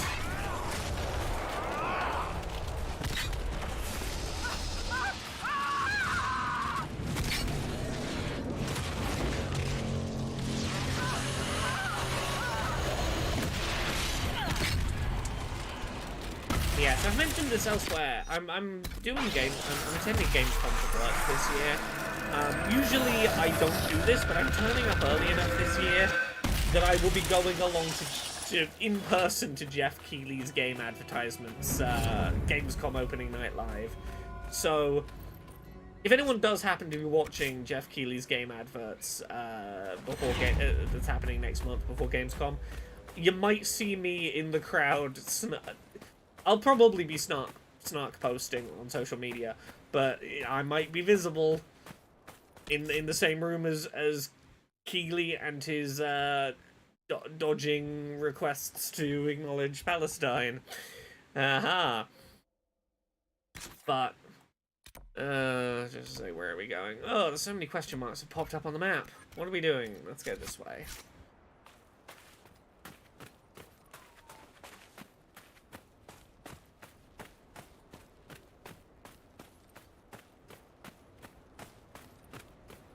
Keighley has like 3 things in the year he does. There's Summer Games Fest, which is like his E3.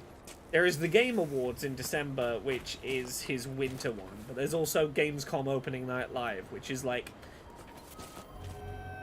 barely 2 months after E3. Keighley's like, yeah, we had summer game announcements. But what if we had more summer game announcements? But these ones actually corresponded to, like, game demos that the public will be playing over the following couple of days. Will you be next to the Wrap It Up sign? I'll be holding the Wrap It Up sign, and I will hold it up only during Keely's segments. Anytime Keely is on stage, I will hold a sign saying Wrap It Up. And see how long it takes me to get kicked out of Keely's show.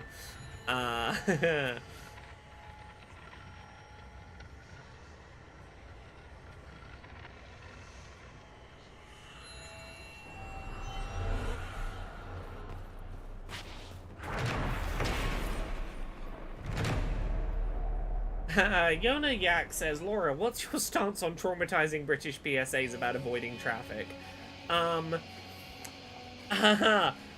Britain sure does specialize in traumatic adverts about safety for children. Because, like, yeah, you know, there's the ones about avoiding traffic where it's like, here is just like a photorealistic depiction of a car crash. But, like, if you go back to the 80s, there's like, don't play around in electrical substations, you'll literally fry your skin off. Oh, don't play around in the fridge, you'll get shut in there and fucking suffocate. Britain knows how to instill the fear of God into children. Yonka Yak also says, I love Cologne. If you want a stranger's advice on where to drink / do other things.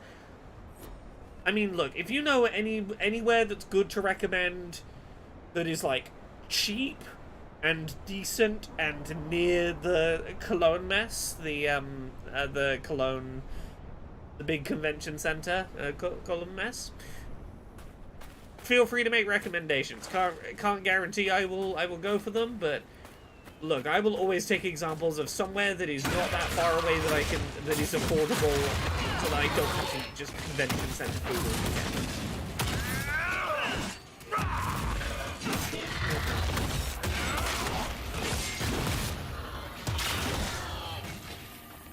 Right, what was I doing? Where was I heading? Had I set an objective? I hadn't. I should grab the shards.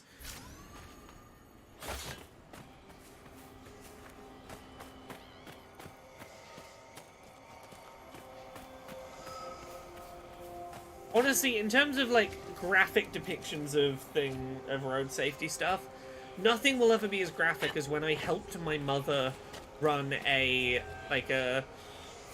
road safety class for, like, 16-year-olds at a school that wanted to get their driving licenses, and the school was like, you have to do a road safety thing that we, the school, organized before you can drive your car to school. And it included a photo of a phenomenon called degloving. And if you don't know what that is, count yourself lucky.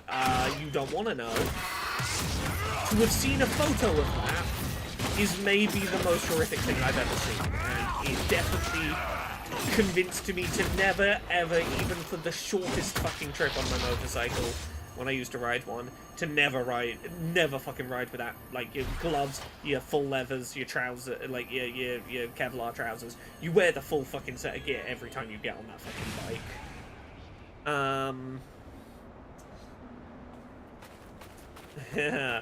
Degloving is the example I will give of if you want to scare a child into wearing all of their safety gear, that is the thing you show them.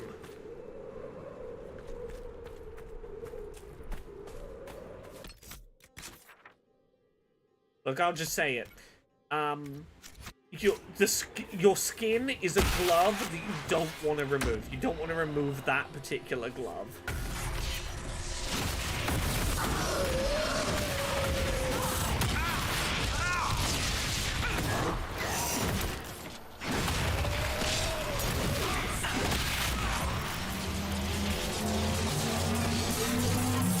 Oh, I need to find somewhere near to Cologne Mess to find some good currywurst. Some good, like, tomato-y, not overcomplicated, just like a tomato-y curry, like a good currywurst. Oh, as I'm dying at Abstract brings up the cartoon hedgehog advert about road safety. And everywhere you meet.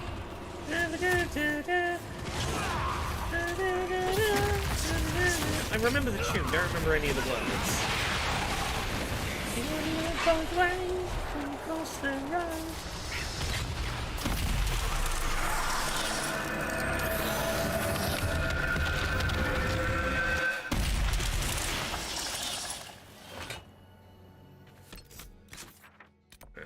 Can I get to this landmark location, or is this the one I was... this is the one I was looking at before this down that canyon I don't want to go to yet. Find out what this is.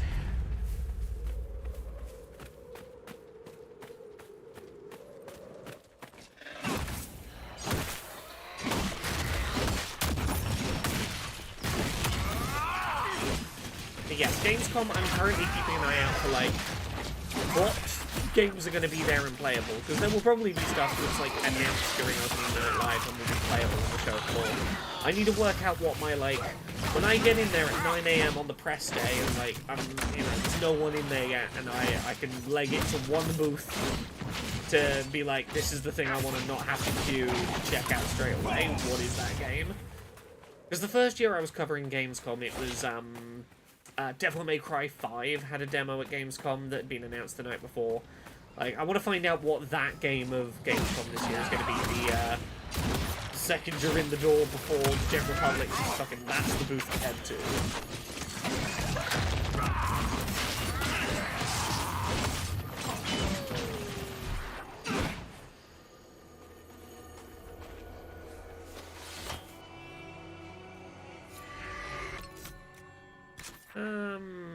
Okay, I'm heading toward a thing. Right, this way.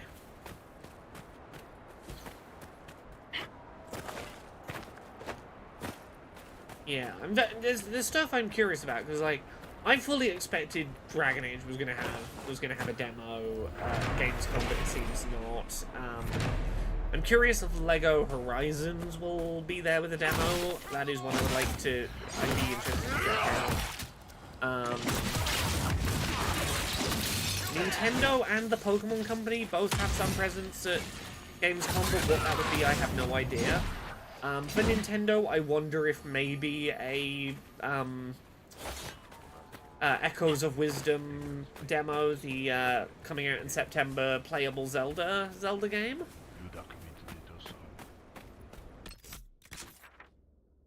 Okay, yeah, let's get the camp established.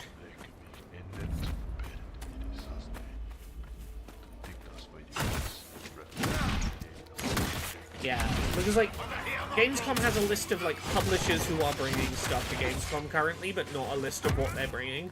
So I'm currently having to look through this list of exhibitors and make, like, educated guesses on what that company, what do they have coming out in the next, like, 6 months that feels like a sensible target that might show up at Gamescom. One that I know is Monster Hunter Wilds is going to have a demo there, which, on the one hand, obvious candidate for go check out a demo for that, but also it's gonna be HD, fancy looking Monster Hunter. Like, I don't think Monster Hunter Wilds is gonna, like, surprise me if I check a demo out for it, but also, like, right now it's the big AAA thing that I'm like, that's the obvious candidate to try and go hands-on with if I get the opportunity. But I also just want to wander around and try a bunch of indie shit. Because it's always nice to have an excuse to just wander around and find a bunch of indie things I don't know about in a big show like that.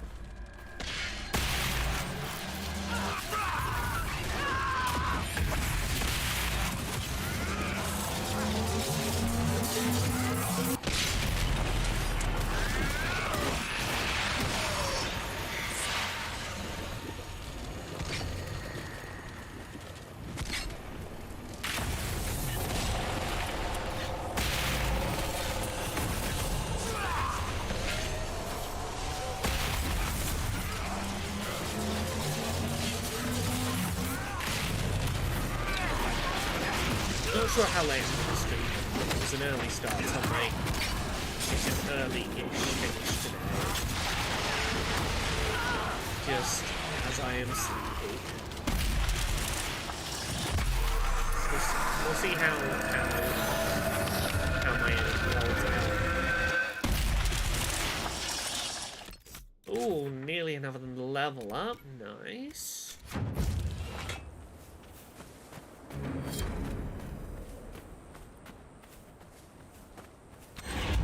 There is something pleasantly mesmeric about just running around doing my little tidy-up tasks that are not my plot objectives. Like, I'm not gonna necessarily 100% every single area I go through this, but there is something nice about running around ticking my little tasks off my list and feeling like I'm checklisting. Just doing me little tasks, collecting my little doodads, and thingamabobs.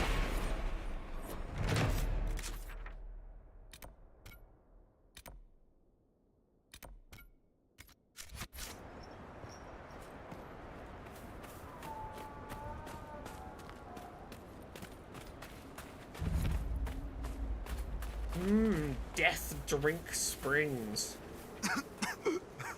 Tasty and delicious, and I should probably get out of there. That seems like not the location for me. Can I get around it?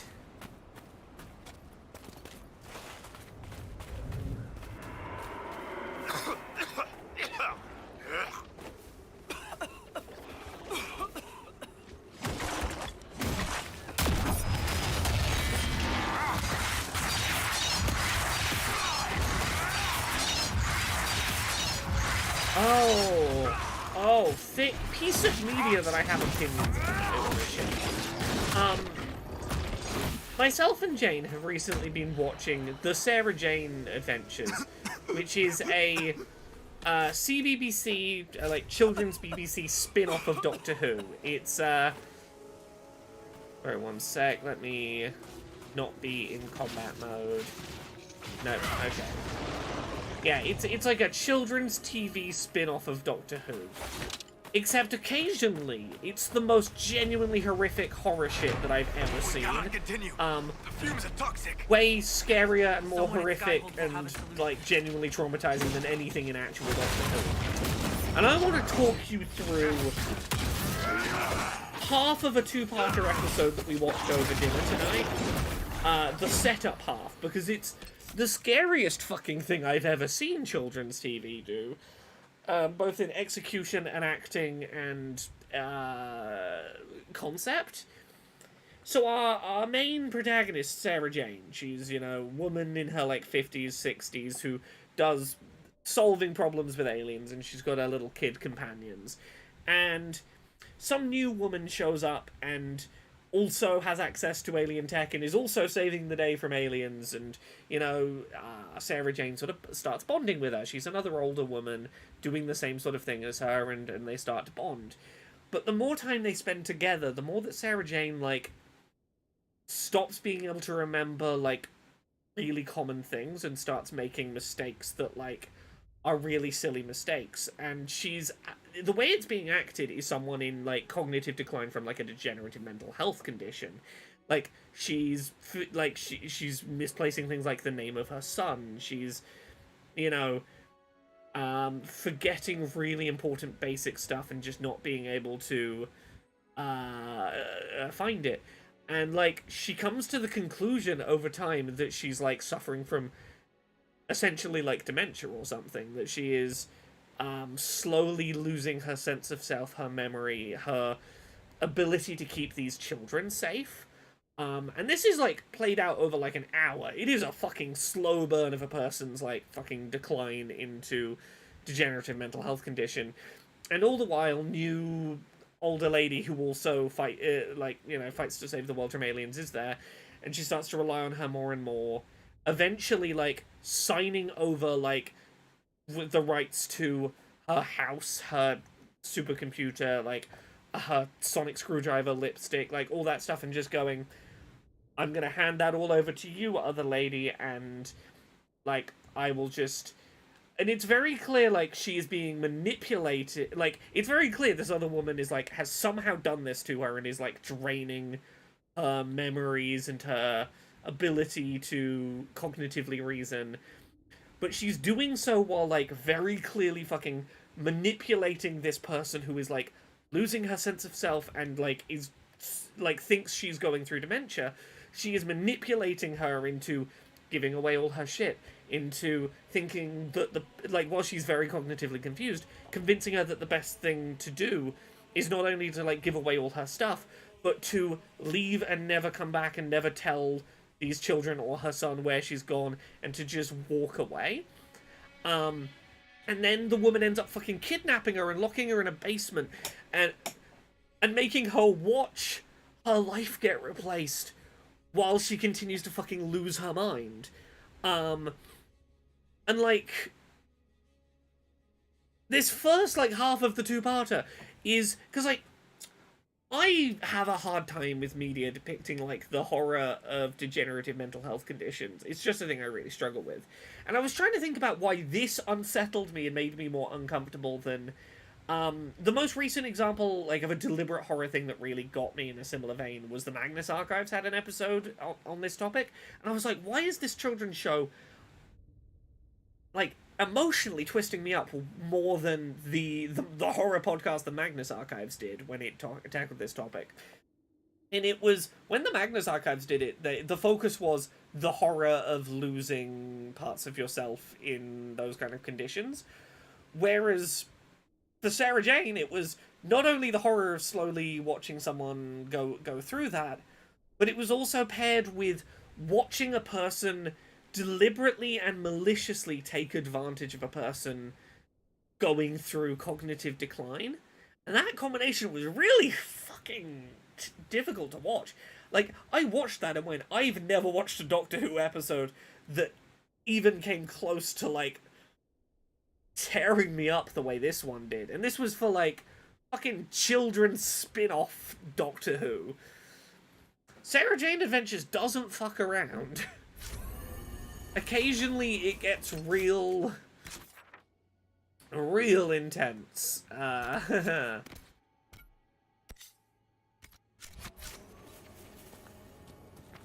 Yeah, Fiori, you have indeed walked into Sarah Jane Adventures chat.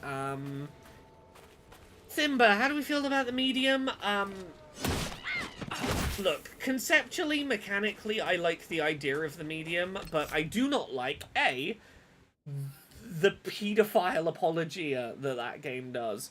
Well, if a paedophile had a rough upbringing, you know, maybe it's understandable that they would go on to perpetuate sexual crimes against children, is a stance that game really fucking seems to take. And then also that the conclusion of that game really seems to be, if you have, like, depression, like, suicidal depression, you are inherently a danger to the people around you, and the best thing you can do is fucking kill yourself so you don't hurt anyone else around you. Like, that's the fucking conclusion to that game, is just fucking kill yourself so that you don't fucking hurt anyone else around you, you mentally ill weirdo. And that fucking sucks. The Medium is the game I use as my go-to example of why I don't trust Bloober Team to do respectful mental health topics in horror.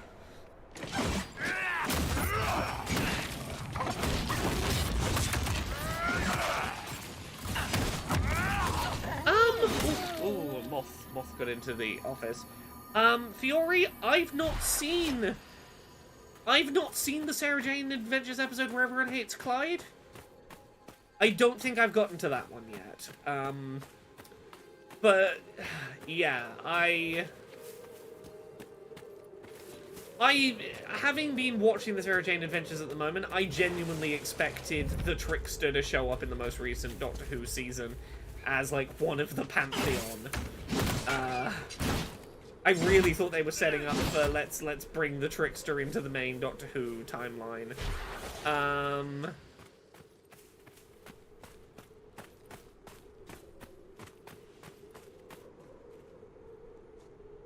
Oh no! I'm watching through it in the present. Like, the episode with Sarah Jane having her fucking mind slowly drained away was what I watched over dinner tonight. that was my dinner viewing. I'm working through. I don't know how far that is in. Literally just clicking next episode every now and then, and we are wherever we're up to. Let's see where this landmark is. It's down there? Yeah, we can get that.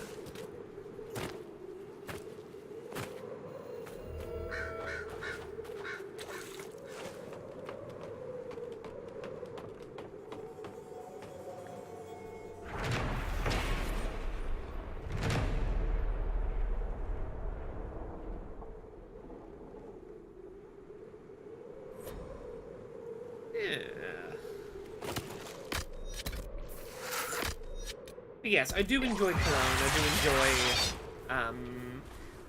I like Germany a lot. It's nice when I get opportunities to travel to Germany, and Gamescom is my big annual opportunity to just be in Germany for a little bit, even if I'm largely only seeing the inside of a convention center and maybe a train between Frankfurt and Cologne. But that is nice. I get to take I always like getting to take train journeys in other countries. Alright, where's the green light? I need to follow.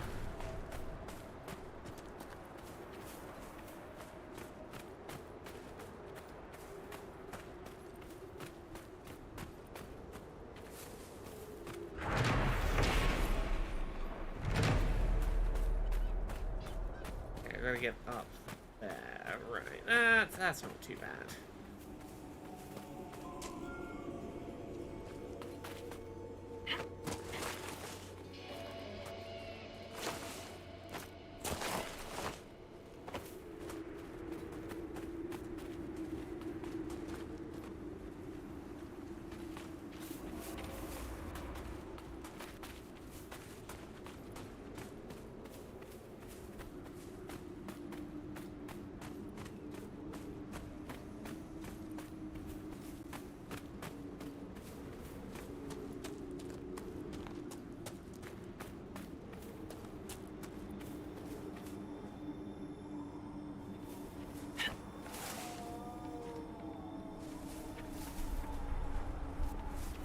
Okay, how am I gonna get there?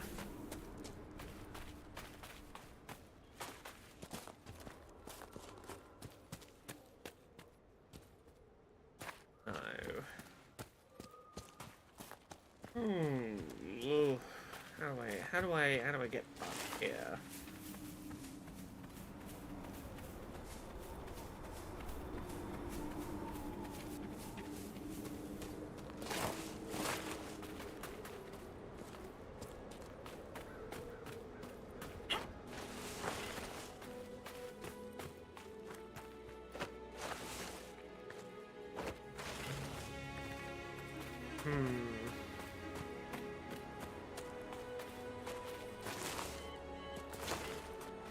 Okay, I'm not gonna worry about that shard for now. Let's...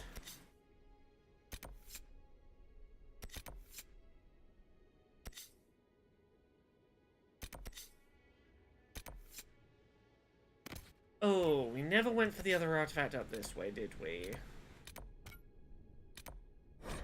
Let's try these again.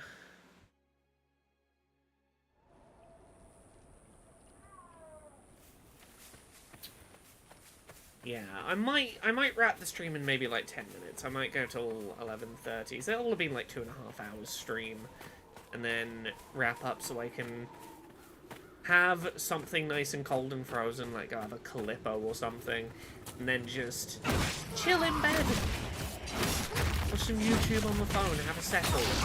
If I happen to fall asleep watching YouTube on my phone, it's not the end of the world. It's gonna be one of those. I'm gonna lie down with the intention of like enjoying some media, but knowing that I will probably fall asleep, so don't watch anything that I would care if I fell asleep during. It's gonna be one of those evenings. Oh, this was the gate. This was the gate I couldn't go through. And that's why I couldn't go find the other artifact or go to that camp, wasn't it? I see. This was capture the keep that we needed to do.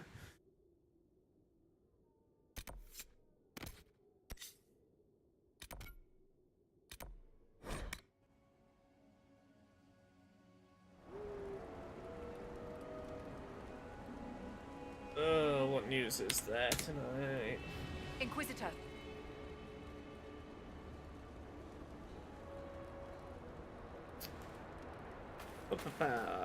Oh, was this? I just have to fall down somewhere to get this one, wasn't it?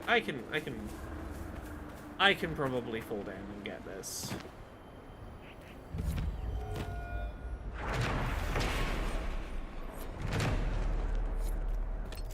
Is there anything else this way worth me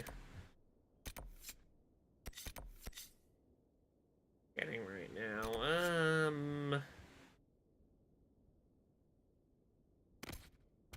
That's not a plot quest. I can go capture this keep before we finish tonight.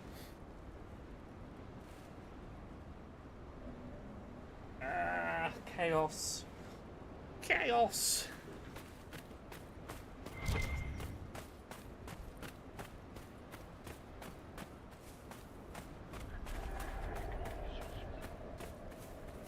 Oh, that is a ominous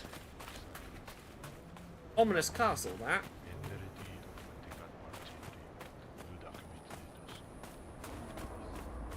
It's looking a little bit fucking spooky. That building.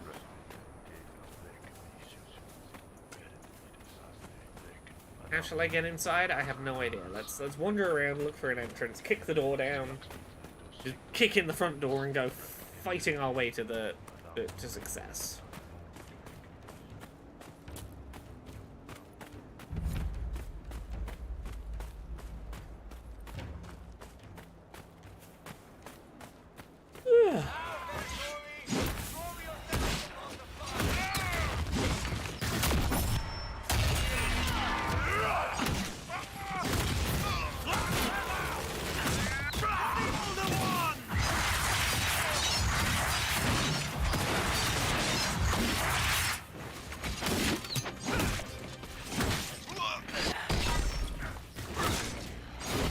Okay, they've definitely noticed that here. That's fine. Because I see the front door here. Which I am simply going to break down. Now, are you going to try and defend your castle? I suppose you probably are. However... Shall we not? I'm going to kick your asses. So, have fun.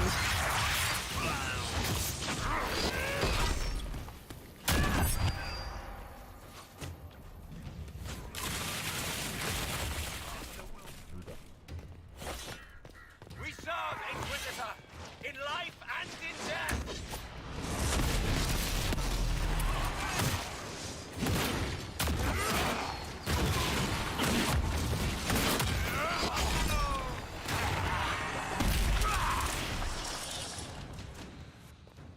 Door I can go through? No. Okay. Where am I trying to get to? Climb the ramparts? I mean, we're getting higher, which probably means we're getting towards somewhere. How long can they keep this up? Johnny Yak, that sounds adorable. Thank you for the recommendation. I say thank you for the recommendation, knowing that there is a very good chance I will just largely be going hotel to convention center and back most days, but it's good to know options. Good to know options.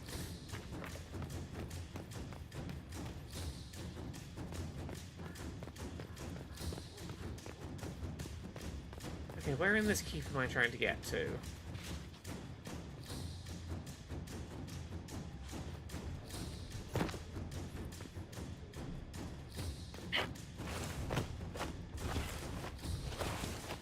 Oh no, am I trapped in here? Should I have come in here? There's probably a way out.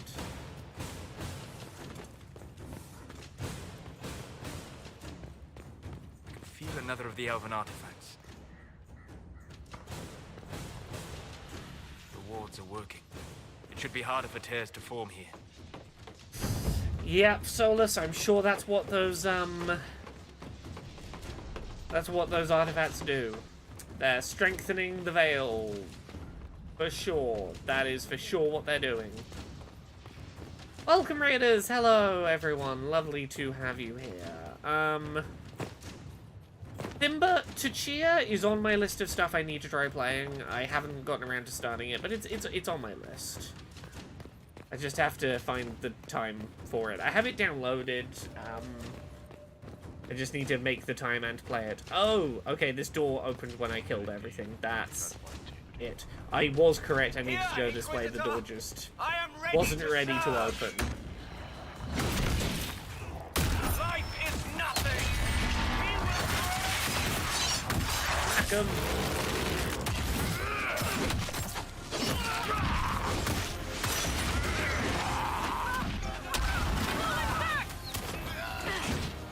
Yeah, Tachia is on my list of games that I don't want to be second screening. I want to have the time to, like, properly give it its due attention that it deserves, but that requires me to have time and brain space to dedicate to it.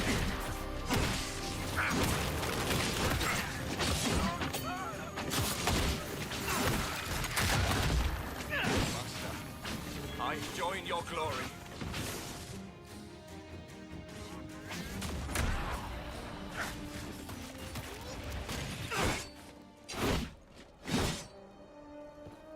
It's a good fort. Might keep the Vince from catching us with our pants down.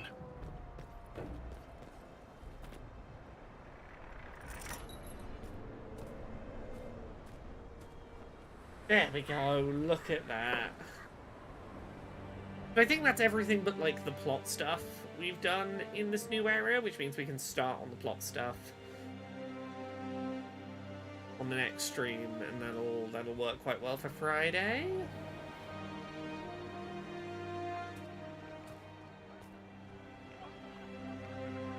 Inquisitor, you're early.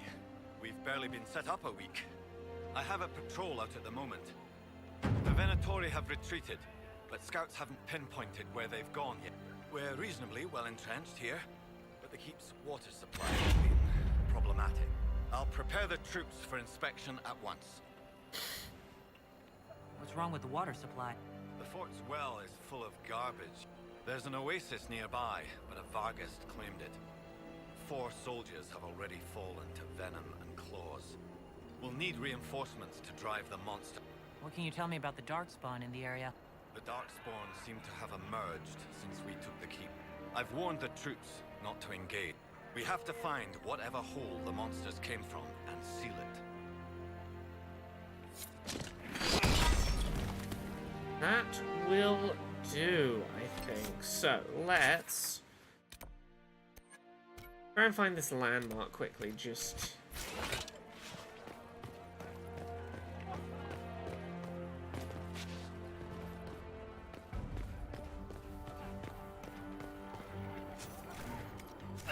grab it outside the walls. Okay.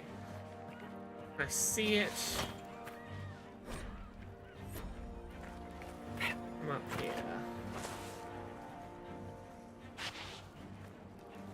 No, I would have to leave. Okay.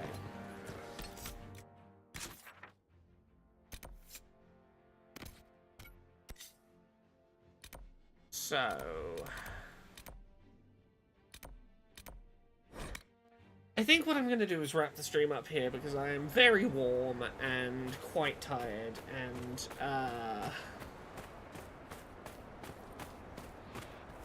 I have seen the Vision of Mana demo exists. I have it downloaded. I will try and make time for it.